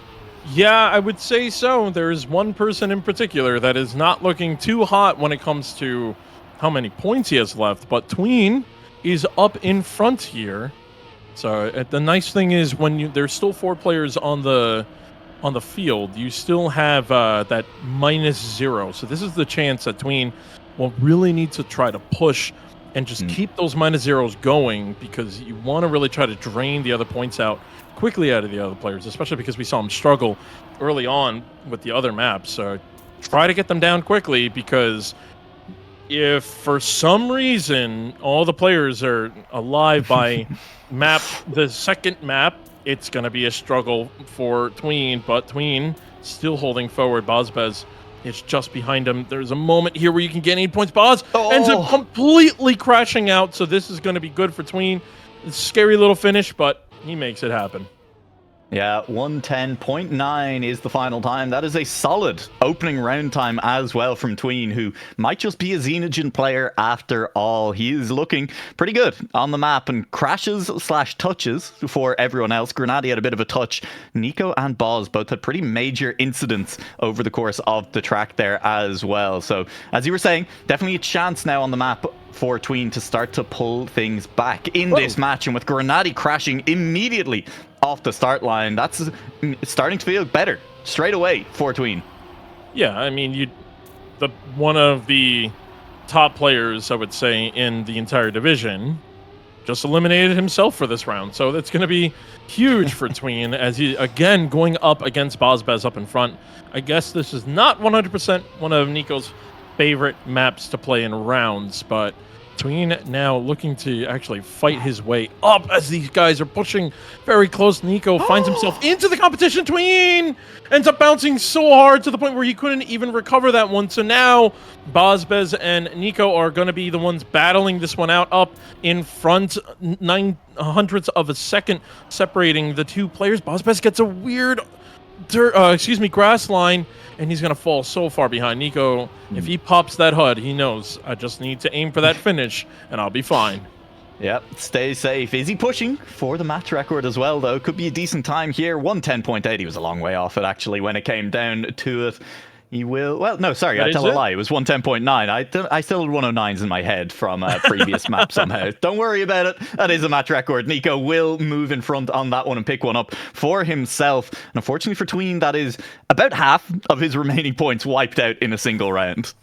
Yeah, and Tween is in, I would like to call the hot seat before the last chance. But, you know, he at this point, he has to get at least second to not get a last chance, but of course he wants to get it first so he can at least hold on to that, put some pressure on Nico, who's at 15 points, and maybe battle it out as the 2 bottom last chances. But Tween is doing a good job being up in front again, but Nico is now the one that is looking a little scary. But we did see Nico push like crazy all of a sudden out of nowhere. Again, here it is. Corner. As he starts pushing it up. That's his corner. That has his name on it, and it put him all the way up into fighting for first place against Bozbez and still hanging on. But then the next corner is not his friend. Oh no. That corner he does not love quite as much. All 4 players are wheel to wheel here as we head through the grass. The upcoming transition onto grass will separate them. There is time to be gained and lost on this jump as all 4 of them look clean, and nobody will really find an edge. Tween holds his nose in front. Nico just behind. Boz down the hill just behind them. And it will be Tween's round as Nico crashed the line. He still made it through, but in the span of a heartbeat, he drops to 4th. Oh my, and that's one of the worst things, is that it's a diagonal finish line. So he went right along the line the entire time and snagged it all the way to the left side of the road. And just like that, falling down, losing that 10 points. And this is exactly what I was talking about. Now Tween is in a little bit of a better position where he's not alone at the bottom. He has someone now putting pressure on him, and it's exactly who I expected to be one of the players that are going to be fighting at the bottom, which is Nico. I don't want to say Nico's bad. Obviously, he's playing amazingly, but it was with the competition Nico's up against right now, it was sort of expected. And like I said, I just didn't want Nico to be last place. Nope. And right now, I mean, he's sitting in second place. That would be enough to keep him off last chance for one more round. And if Tween sits in first, Grenady comes third, and Bozbez comes fourth, all of a sudden the scoreboard is starting to feel very cramped down towards last chance. Grenady is having an awkward time of it on these lines. He does recover very, very well. Well done to keep the car out of the wall there. And now a chance maybe to still snipe. Grenady touches on the inside on that penalty grass. I think Nico did as well. And that does mean that it's starting to spread out a little bit. It's looking like these might be our finishing positions as Boz is returning to the fray. He's right behind Grenady. He's gonna overtake him. And he's going to snipe as Tween missed! Tween missed! He came third. He still beat out Grenady somehow, some way. But Tween drops to 1 point. Nico stays on 5. Bozbez only loses 4, and Grenady is on 15. The only person who I think feels okay about themselves in this match right now, Randomize, is Bozbez. Yeah, I mean, Bozbez kind of got the handbag. You know, he had that rough round, and then he goes like, everyone else is like, here, take that map back. Like, so just that moment of, you know, everyone made a small mistake at the end, and then all of a sudden Bozbez got back into the fight, and then everyone just started making some crazy mistakes. That was a heart-wrenching round for everyone else, and now we are in a position where both Nico and Tween, if they're not taking first place, they're looking to go into last chance. And we head back to Maharaga after this. Yeah. The map afterwards, we're going on to Reshiram now. We are ready to head into that in a second, but then we go back to Maharaga, and that's Buzz's fault. He picked it second in the rotation, and now he's sitting on 39 points. His opponents are all looking like they're going to have to fight for their lives on Maharaga if they even make it there, and Buzz look comfortable on Maharaga compared to everyone else. Pick ban has worked out flawlessly for Bozbez this time around. He's done what he needed to do to put himself in the position for that second map to work out for him. And with that, we're going to have to figure out, have they learned anything from their first time on Reshiram? Will it be as tough for them? We're going to get ready, and we're going to see how they get done. You know how we roll.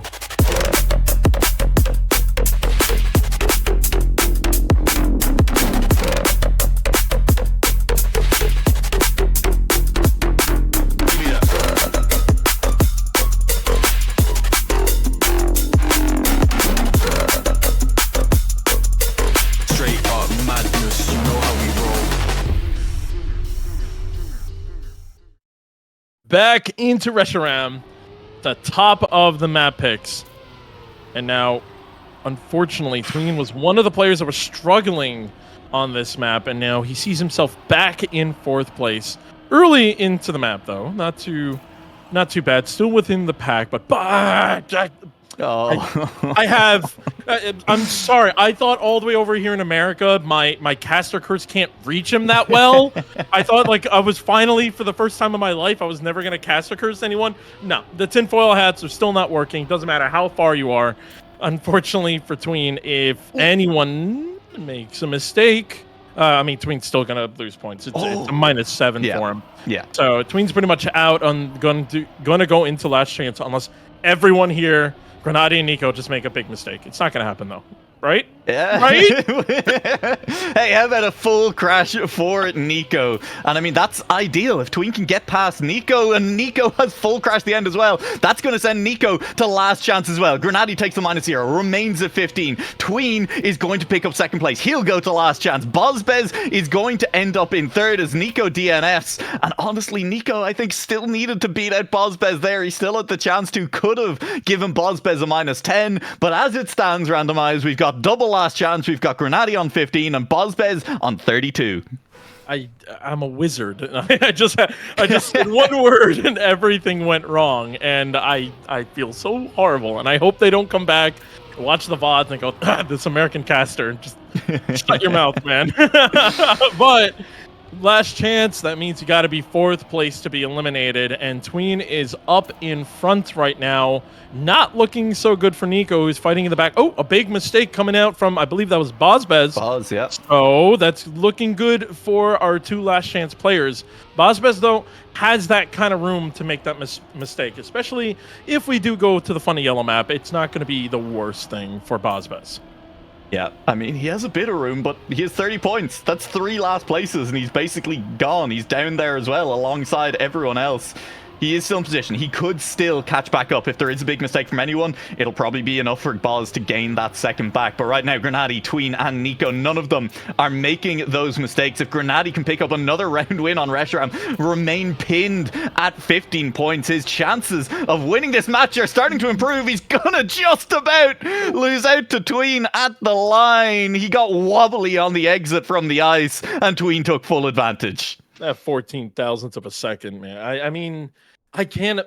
I'm not. I don't have Grenadi's stream up on the side. I believe he's streaming. I almost want to pull it up and look and just watch his arms and shoulders just flail. Like I could just hear ping, ping, ping as he's trying to handle that ice part, because it, you know, it's one thing. It's easier when you're on a controller or a keyboard. You just let go of inputs and you start facing forward. He's got all this upper body going at just one block on the entire map. So we'll. Grenady up in front now, looking better for him. Tween, though, unfortunately, is going to make an early mistake. He doesn't even get the little bug slide there. So he's just slowly but surely losing more time. The clip on the jump as well, that's not looking good for him. Bozbez is going to be in 3rd place, though, and could potentially be losing some hefty points. Losing ground. Yeah, you're right. He is losing ground. We will be seeing the funny yellow map, I believe. That is the second. Yeah, that is the second map.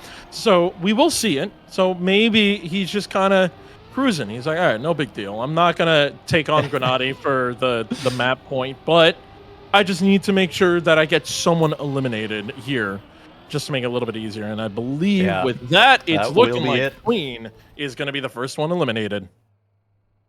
Tween, unfortunately, not able to recover, as we've said before, on pretty much all of these maps. A loss of speed will snowball as you can't quite make speed checks, as your lines are compromised for the following turns, and that was very much the case for Tween in that round. Losing speed early, he was never quite able to gain back on the rest of the pack, and he will be eliminated in 4th place, picking up 3 points for his efforts today. No more chances to take back map records either, so he will just take those 3 points home with him. 3 players left battling it out. Grenady stays on 11 points. Bozbez has been dragged down from the heavens and is now only 4 points ahead of Grenady. The points repartition now changes to -2, -6, -9 for 3rd place. And they definitely have a chance to beat out Grenady here. Even Nico has a chance if he survives this round.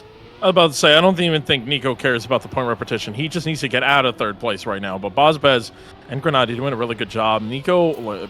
wait a minute. Bozbez died on a jump. Nico now just needs to have a clean run. Grenady up in front with a pretty good lead. I mean, he does have the match round, so... Or the map round, he can stay safe right now. Yeah, he can stay safe. Record. This is our last round on Reshiram. He just needs to get to the finish line. Nico will follow him through the finish line. It is a 107.054. That's still a great time from Grenady, a 10th off his map record in the match. And Grenady does well on Reshiram, takes a -2 there. Boz eats a -9 and will drop to 6 points. He is now officially behind Grenady on the leaderboard, and Nico has survived as far as Maharaga. Yeah, Nico has made it to hell. I mean, we dragged Bozbez out of heaven, and Bozbez went, all right, we'll get down into hell and take me on here, because we saw the first time this map was played at the beginning, a lot of players were struggling, especially Tween, but Tween, thankfully, it sucks that he's out on 4th place, but at least he doesn't have to go through this map again, especially playing against Bozbez. That's the consolation prize. You don't have to play Maharaga on stream again. Yeah, hey, maybe. Fair enough. We did also see Nico look good on the map last time around, so we'll have to wait and see, can Nico manage to pull off something special here on Last Chance? You know, it's one of those things where anything can happen. Nico has had a few moments where he seemed frustrated on some of the maps, going in and DNFing. I think he DNF'd 1 or 2 rounds. So Yeah. we'll have to see. Well, we'll see. We're heading into Maharaga for the final time. Oh my god. Yeah. Let me show you what I got. Yeah. Oh my god. Yeah. Is that bullshit? I think not. Yeah. Let me show you what I got. Yeah. Hey yo, who made it? I think not. Yeah. Oh my.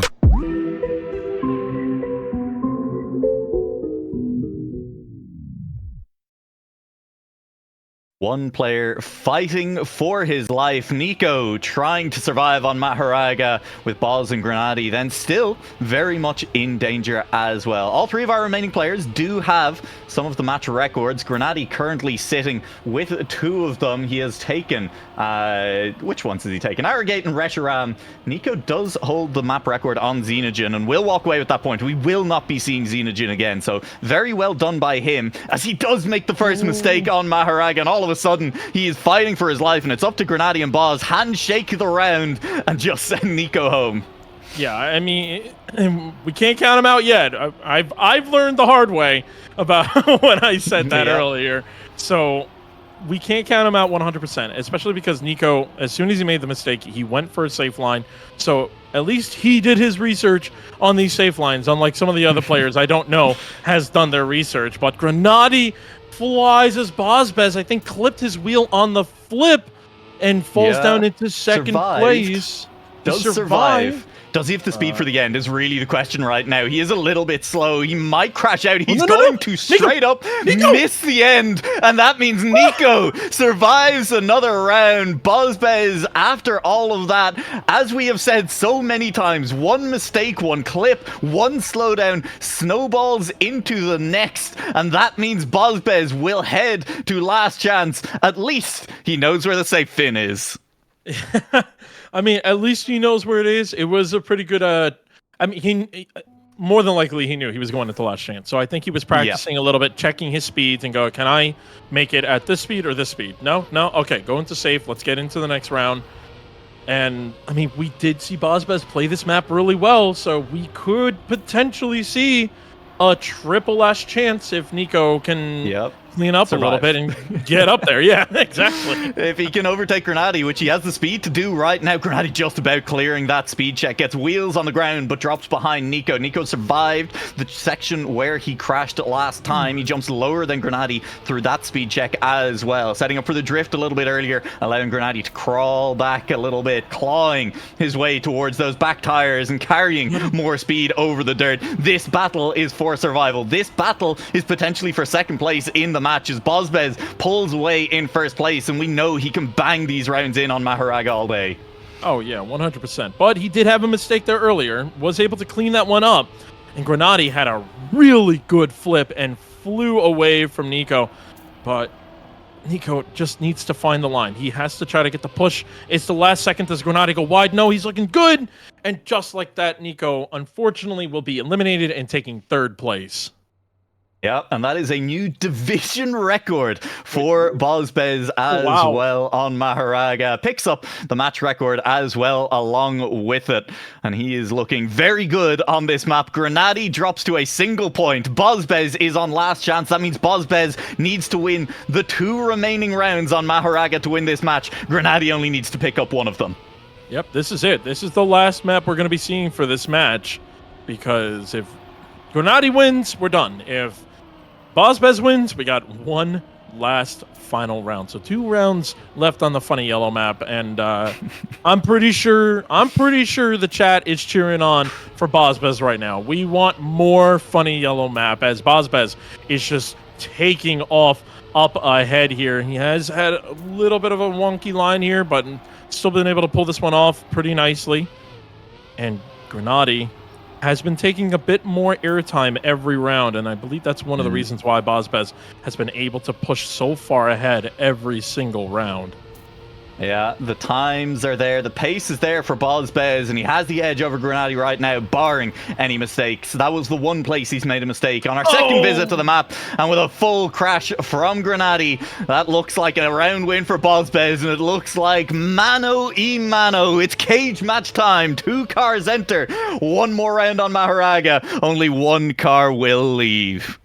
Did Bosbus just put another match record up? It is about 200s, 300s behind 300. his Okay. last round. I can't Yeah, see it's that clear from 785 my instead of area. 758. So he did that's just what it flip was. the numbers. Yeah. Okay.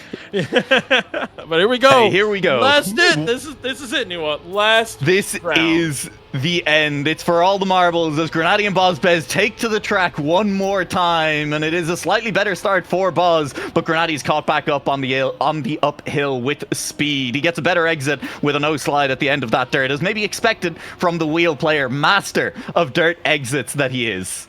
Oh, yeah. And I mean, smooth steering all day for him.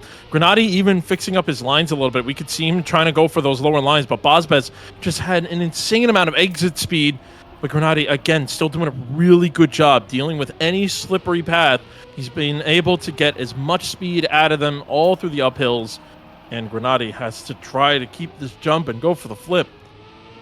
He's got to land this one. This is where mistakes are likely to happen if they do, and it's Bozbez who crashes on out. It's Grenady in the clear. It's a victory lap from this point on, as he has no remaining opposition on track. Grenady has entered the Beacon World League. He made it through open seeding. He wins his first match. Welcome to the Beacon World League. We hope you enjoy your stay. I mean, my pick'ems feel good, but yeah, Grenady had a little bit of a shaky round here and there, but he made it work. Grenady still, he's a professional for a reason, able to keep calm all the way to that last chance moment. And what a play by Grenady. Yeah, I mean, just incredibly well played at the end of it there. Held off Bozbez after he looked so good on Maharaga. And I think more than anything, it did come down to the maps leading up to our second visit to Maharaga there, right? Randomized, it was Boz had such a commanding lead, and with a little bit more of that lead, he would have closed things out. Yeah, 100%. I mean, unfortunately, he was losing a lot of points in the map before. And then when he finally got onto his own map, nerves more than likely kicked in. I mean, again, Grenady's been in a position where he has played in high tense arenas, both LAN and online.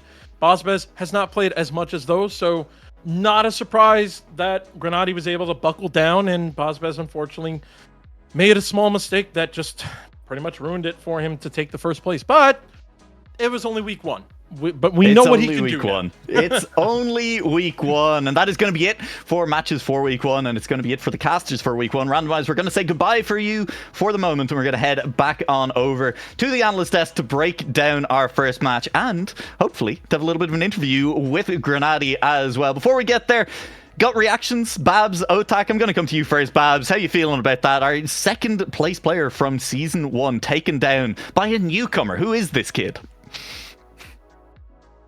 Babs, you're muted again. Babs, it's again. Babs, it's happened again. I mean, Otak, how did you feel about that match? I mean, no, match was sick. I mean, we talked a lot about newcomers facing like all players, and this time it all comes down to one run, and yeah, Grenade takes it. We can talk about experience, I guess, but yeah, at the end, the all players take it. Yeah, Babs, I'm going to give you one sentence. That's all you've earned. That match was very fun to watch. Excellent. With that, we are ready with an interview. We are joined by the winner of our first Div 1 match on stream. Grenady, delighted to have you here. Congrats on the win. Yeah, thank you very much. I'm surprised. I mean, I'm just, before we jump in with any follow-up questions, you say surprised. Is that because you managed to get it done on Maharaga, or because you managed to get it done at all? I mean, I knew that if I played good, I can definitely win, but then Bozbez was really surprising with his performance, and especially on Maharaga, he survived every single round, 0.7, like really good pace, really consistent. So yeah, it was difficult, but then yeah, I mean, everybody can make mistakes on that map, and then luckily it was enough. Absolutely. I'm going to throw it over to Otak and see if he has any questions. Yeah, so we've seen for the first matches that Marago was banned a lot, and then on this match you let it open. So do you think you won the pick and bans, and were you satisfied about the pick and bans order? Yeah, as in the normal big manure, we won the pick and ban. No, but I didn't really know what to ban at first, to be honest. But I knew that I wanted to play the Intex map because, you know, it's a difficult map, and usually I'm a very consistent player, so I thought what was going to be my best map. So I didn't really care what was banned, I just wanted Intex map to not be banned, basically. So that was my idea. And I would have also been fine with playing all the other maps, to be honest. Yeah, completely fair. Yeah, I wanted to ask you because obviously we're only into week 1. You've only had a week to practice the 2 new maps, and even though Bosbez had a good start to that match, you know, you were able to pull him back. What have you learned from week 1, and what are you going to maybe look to change going into week 2? I definitely noticed that the first 3 maps that were released, which we played in the seeding, I didn't really touch them a lot this week because we had to focus on learning the 2 new maps. And I was feeling a little bit shaky on them. Like, I was not that great on the Vixar map. The Intex map was also a bit shaky. So I guess I will take a special look at the old 3 maps again. And then, yeah, just improve what I already... Like, improve my times, improve my consistency on all of them. And then it will work out again, I'm pretty sure. If you're pretty sure it works out, then I suppose we come to the final question, Grenady. At the end of week 1, what are the goals for this tournament? How high are you setting your sights? It's difficult to answer. I definitely, like, playoffs 100% goal. Like, I would be a bit disappointed if I wouldn't reach it. And then in the playoffs, yeah, like top 4 would be really cool. Maybe even the win overall, depends on how the next weeks will develop and how much I can grind and how much the others will grind. But yeah, I mean, maybe overall top 3 would be really cool. Would be happy with that. But I mean, there's a lot of tough opponents, a lot of grinders playing, so will be tough. Yeah. But I will try my best. Delighted to hear it, Grenady. I do ask everyone who comes on for an interview this. It feels maybe a little bit redundant, given you're also streaming to plenty of people at the moment. But is there anything final that you would like to say to the Beacon World League viewers before we let you go? Yeah, I really hope you enjoyed week 1. I think it's a very interesting format. I don't think a lot of my viewers especially didn't really get in touch with the format so far, like with reverse cup mode. And the maps are, of course, also quite special if you compare it to like Trackmania World Tour tournaments. So in my opinion, a very exciting format, very exciting maps, and I'm really looking forward to the next weeks. And of course, hope that everybody's watching, no matter if on your cast or on my stream, that yeah, people will tune in next week again and will be just as hyped as they were today. Yeah, fingers crossed, and again, congratulations on the win. Best of luck in next week, and thank you for joining us, Grenady. Yo, thank you very much, and thanks for the cast. Hey, anytime. As long as the matches are as fun as that, I'm looking forward to the rest of the tournament. Let's have a quick look then at the Div 1 standings at the end of week 1. Only one match today, Babs. It's very sad, but there were some pretty exciting matches. And hey, Grenady had a good performance. Epos and Stuffed, they had some kind of excellent performances.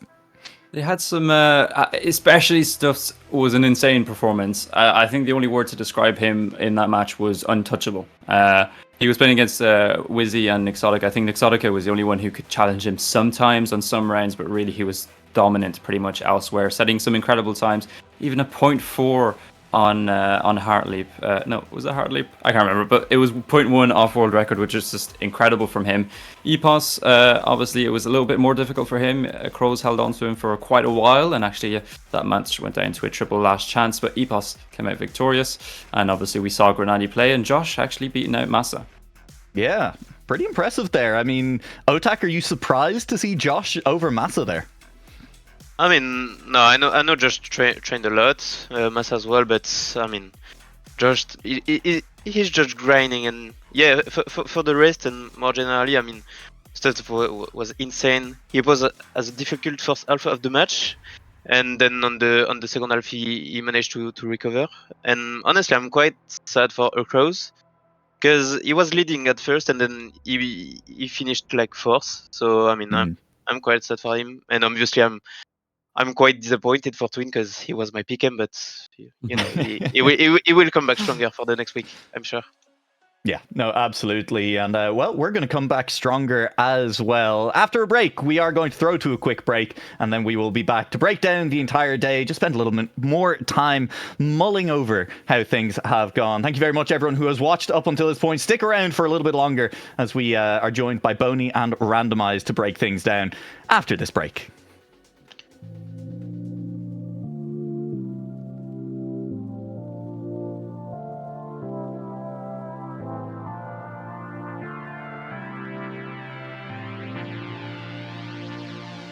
The way that you make me feel like I've never been felt before. When look in your eyes, I found the one I've been waiting for. I'm feeling electric. Our love is electric. The way that you make me feel like I've never been felt before. I'm feeling electric. Look in your eyes, I found the one I've been waiting for. I'm feeling electric.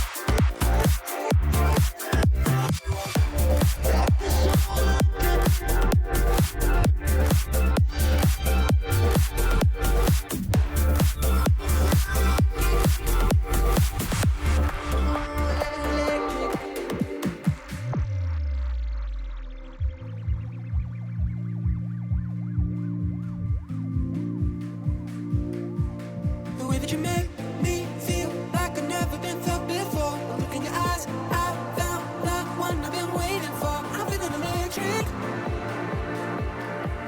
Our love is electric. The way that you make me feel like I've never been felt before. I'm feeling electric. Look in your eyes, I found the one I've been waiting for. It's like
For the final time today, welcome back to the Beacon World League. We are delighted that you've stayed with us this long and all the way into our after show, where we're going to break down exactly what happened in both divisions so far, any surprises, any thoughts at the end of it, and I think we just dive straight on into it after I get a gut check from everyone who's here to finish things off with me. Otak, how you feeling? End of day one, things are wrapped up, one match played for everyone. I mean, good vibes, bad vibes, maps harder than you expected, easier than you expected?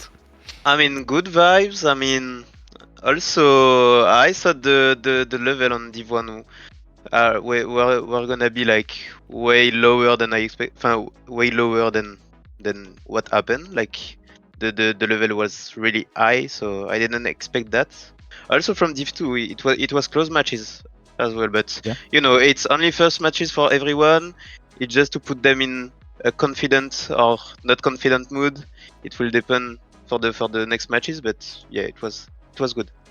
Yeah, Boney, you've been off stream for a little while. You've decompressed after your Div 2 matches. How are you feeling after watching Div 1, after casting that Div 2 match? I mean, I'm pretty happy to see the level already being put up by everyone. You can clearly tell, right, that it is week 1, that everybody is still getting accustomed to not just the maps that were played during qualifiers, but also the 2 new maps introduced for week number 1 and onwards. So where there is still some places where you see these mistakes happen. I think a good example was Granadi, for example, struggling with getting the finish on Maharaja multiple times in a row. People not being aware of where the safe routes are if things go wrong. Those are things that'll be ironed out. But I think overall, for a week 1 showing, there were already some great times being driven, some great moments coming forward, and honestly, I'm just excited for the next couple of weeks. Yeah, completely fair. On Randomize, I know I haven't fully recovered from the end of that last match. How are you feeling?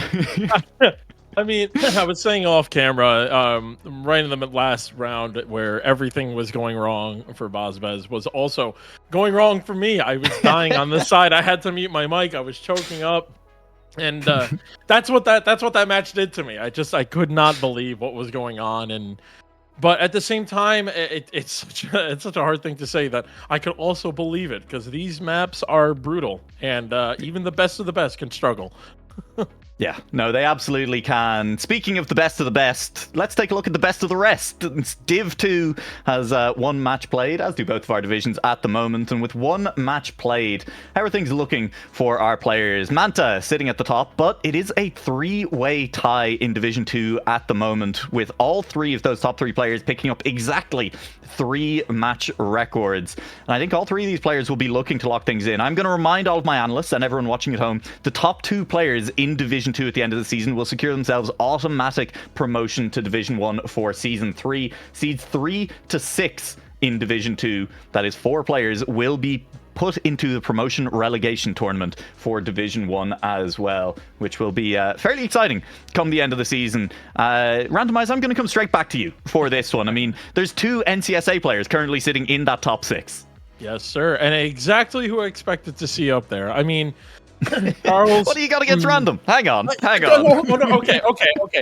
So everyone can understand a little backstory going on in the NCSA region. Random is on Halcyon, while I am on Air and Damascus Gaming. So when Random joins the Air Discord, he is Evil Random. And then when I go to Discord, I am Evil Random. So right now, Random, the Evil Random, is down there. Of course, secretly, I am cheering on for him. But as the good Random, I'm like, woohoo, the Air and DG players up on top. I mean, just seeing Charles in second place, exactly how I expected it to be. Charles is, I'm going to say it right now, Charles is the tween of Season 1. I feel like he should have been in Season, I feel like he should have been in Div 1. And just had a rough qualifier, and I may be putting a lot of pressure on him, but I think he's going to be the tween. I mean, because when we even look at the final standings of the match, Charles was the second highest amount of points left in all the matches. Jacka was 11 points remaining in his match. Charles had 10 points remaining, while the other matches was like a 4, and then we saw the match on stream where everyone did hit last chance. So kind of not surprised how things are going. I'm hoping Noisia can push up a little bit harder into that top 4. Yeah, it'd be interesting to see how that goes for Noisia. My eyes are on Scarperpotak, who did manage to pull out the win in his match, but as was kind of alluded to there, maybe the least safe win out of any of the players that actually managed to win their match today.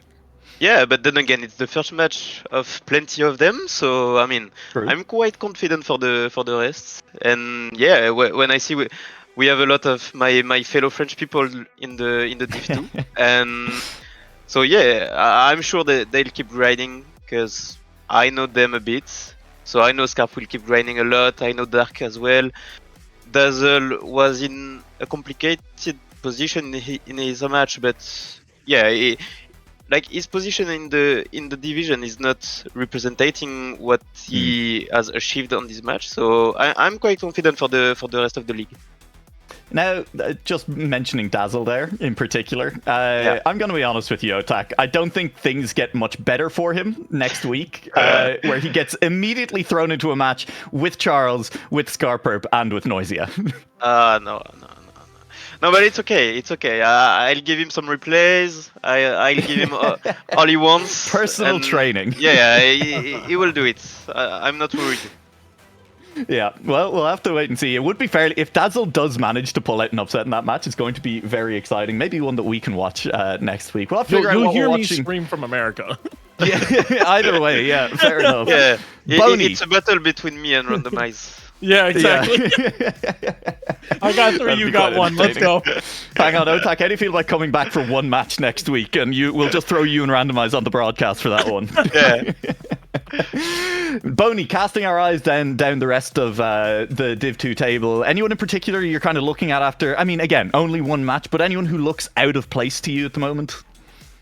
I mean, in terms of placements, despite the matches being as close as they were, and that's kind of what I expected for Division 2, I'm not getting necessarily impression that somebody is somewhere they shouldn't necessarily be, not from my point of view at least. Somehow, despite having, well, pretty much every match being within, 10, 11 points of deciding our winners, it still kind of ended up in a bit of a, line that I expected to go. You can also see it as well in these match records from our top, 5, really. I mean, Jaka only picking up the 1, but everyone else picking up at least 3 rounds where they got the fastest time on their maps.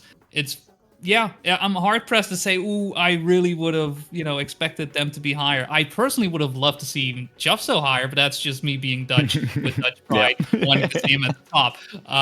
But that's besides the point. I think overall, I think everybody kind of ended up in places where I kind of expected them to get into. But I'm one for upsets. I'm one for wanting to see people rise up to the top when the odds are stacked up against them. But for the time being, nothing that really catches my eye. Yeah, completely fair. We'll have to wait and see what shakeups Div 2 has for us in the future. Of course, next week, for both divisions, we will be heading into 2 matches. So a little bit more to prepare for, a little bit more to play for next week. But with that in mind, let's take a look at the Division 1 standings after one match. Of course, as we saw, Grenadi managed to hold off Bozbez and pick up 2 match records. But Otak, Stuffed and Epos, 2 members of that new generation that you were talking about at the top of the stream, both walk away with 4 match records each. Yeah, I mean, Stuffed was incredible, especially on the Mavs map. So yeah, I'm quite surprised about his performance. Like, I knew he was going to be first on the first match, but at that point, I didn't expect that at all. And then again, we've seen Grenadi taking the lead against Bozbez. We've seen Josh taking the lead against Massa. So, I mean, it's quite of a 50-50 situation, So yeah, I mean, I'm hyped about it, about the rivalry against newcomers and all players. So yeah. Yeah, Tween, unfortunately, kind of coming out the worst of that one in this first round as well. I mean, we were kind of questioning beforehand, right? What kind of pace does he have? He's been hiding his records and stuff. I don't think we were that impressed by the pace he ended up showing in the match. Yeah, I mean, it's Twin. Maybe he hasn't prepared yet. He's still hiding pace. So I mean, yeah, he's still hiding. He will maybe show up in the last week, but he will show up. Trust me. Yeah, that's fair. Completely fair. Again, we are playing a playoffs this season, so as long as you make it into that top 8, you will make it to the playoffs and you will have your chance at glory. Of course, the top 4 get a little bit of an easier road of it. They are seeded directly into the upper bracket. Seeds 5 through 8 will be seeded directly into the lower bracket.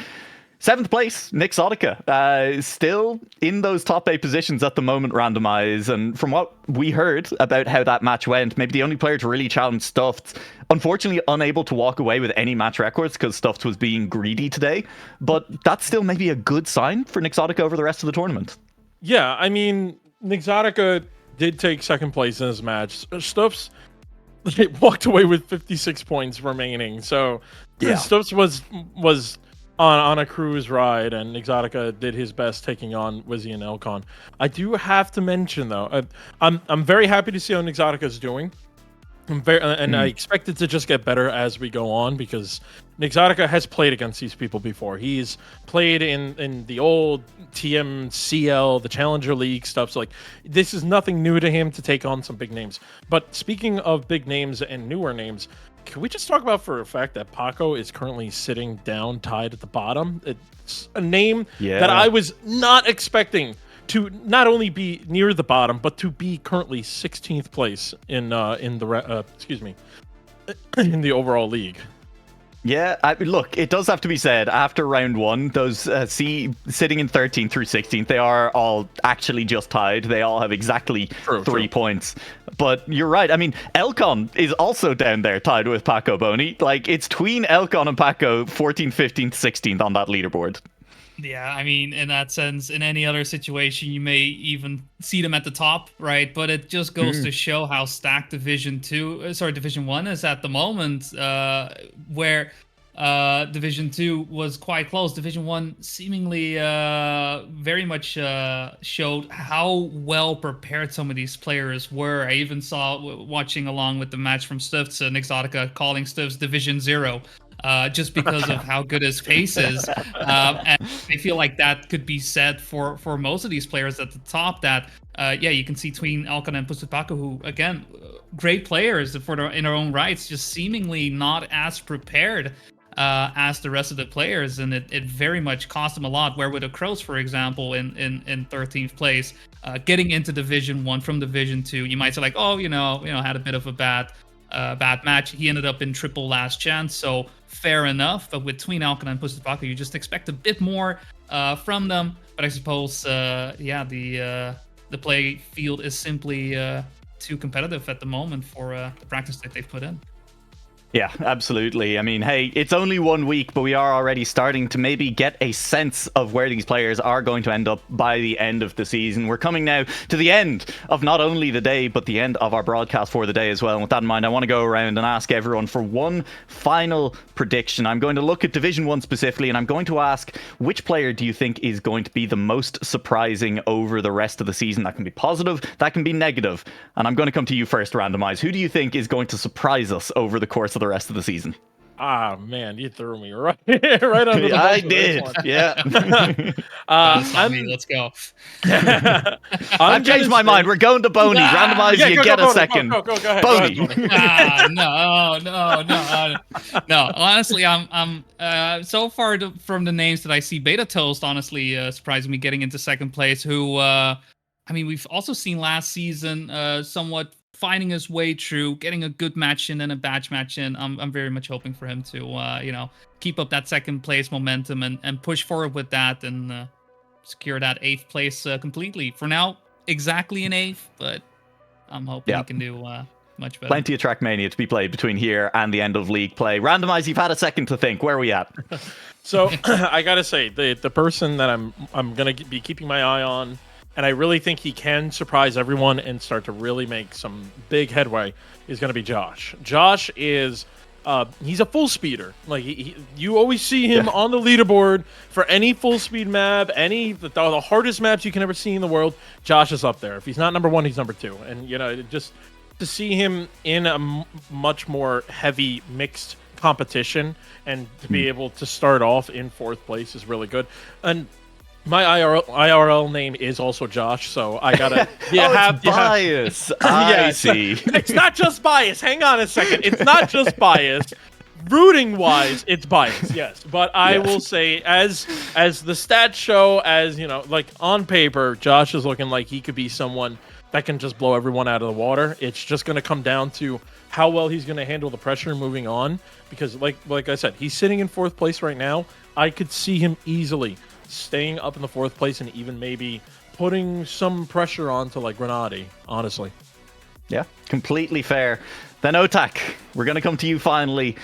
Looking at day 1, it's been a pleasure having you here. We've really enjoyed your presence. We're hitting you with one final difficult question. Who in Division 1 is going to surprise us over the course of the rest of the season? I have to give a huge props to my fellow French compatriot, as we say, but I'd keep an eye on Across. Because honestly, he managed to keep the lead against a guy like Hippos, and it's tough to do, even like on the first match. So I'll keep an eye on it, and his performance like convinced me to put him in my pick'em for next times.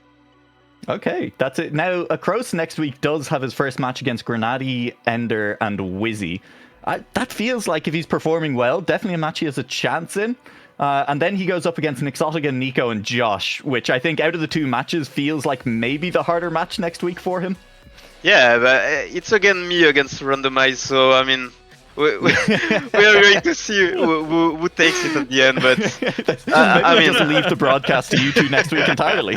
It's either that, or we'll just stay in the back and we'll just DM each other back and forth, and then we'll show it on stream at the end. Well, I at least see him like taking the playoffs. I hope so. Yeah. Fingers crossed. Well, that is going to wrap things up for us here for the Beacon World League for day 1 of Season 2. Otak, thank you again for joining us. I'm going to ask you once again, is there anything final that you want to say to the stream here before we let you go? Well, first of all, thanks to the production, because it has been an amazing experience. It's my first time, so they have been really kind to me. Huge props to the casters as well. And thanks for all the viewers, all the players. You guys did a great job as well. And yeah, thanks for having me.